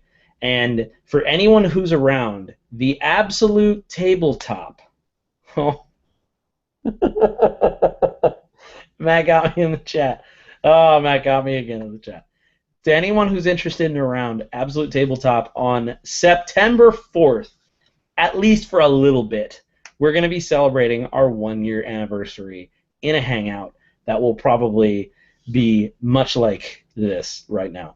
So if you're interested in that, we're going to do a Provoker Session 0 unbroadcasted, which Matt may share bits of later, but following that for at least a little while, we're going to hang out. For anybody who's interested, that's going to be on September 4th. So thank you all for watching, and until next time, don't die in Dragongrin.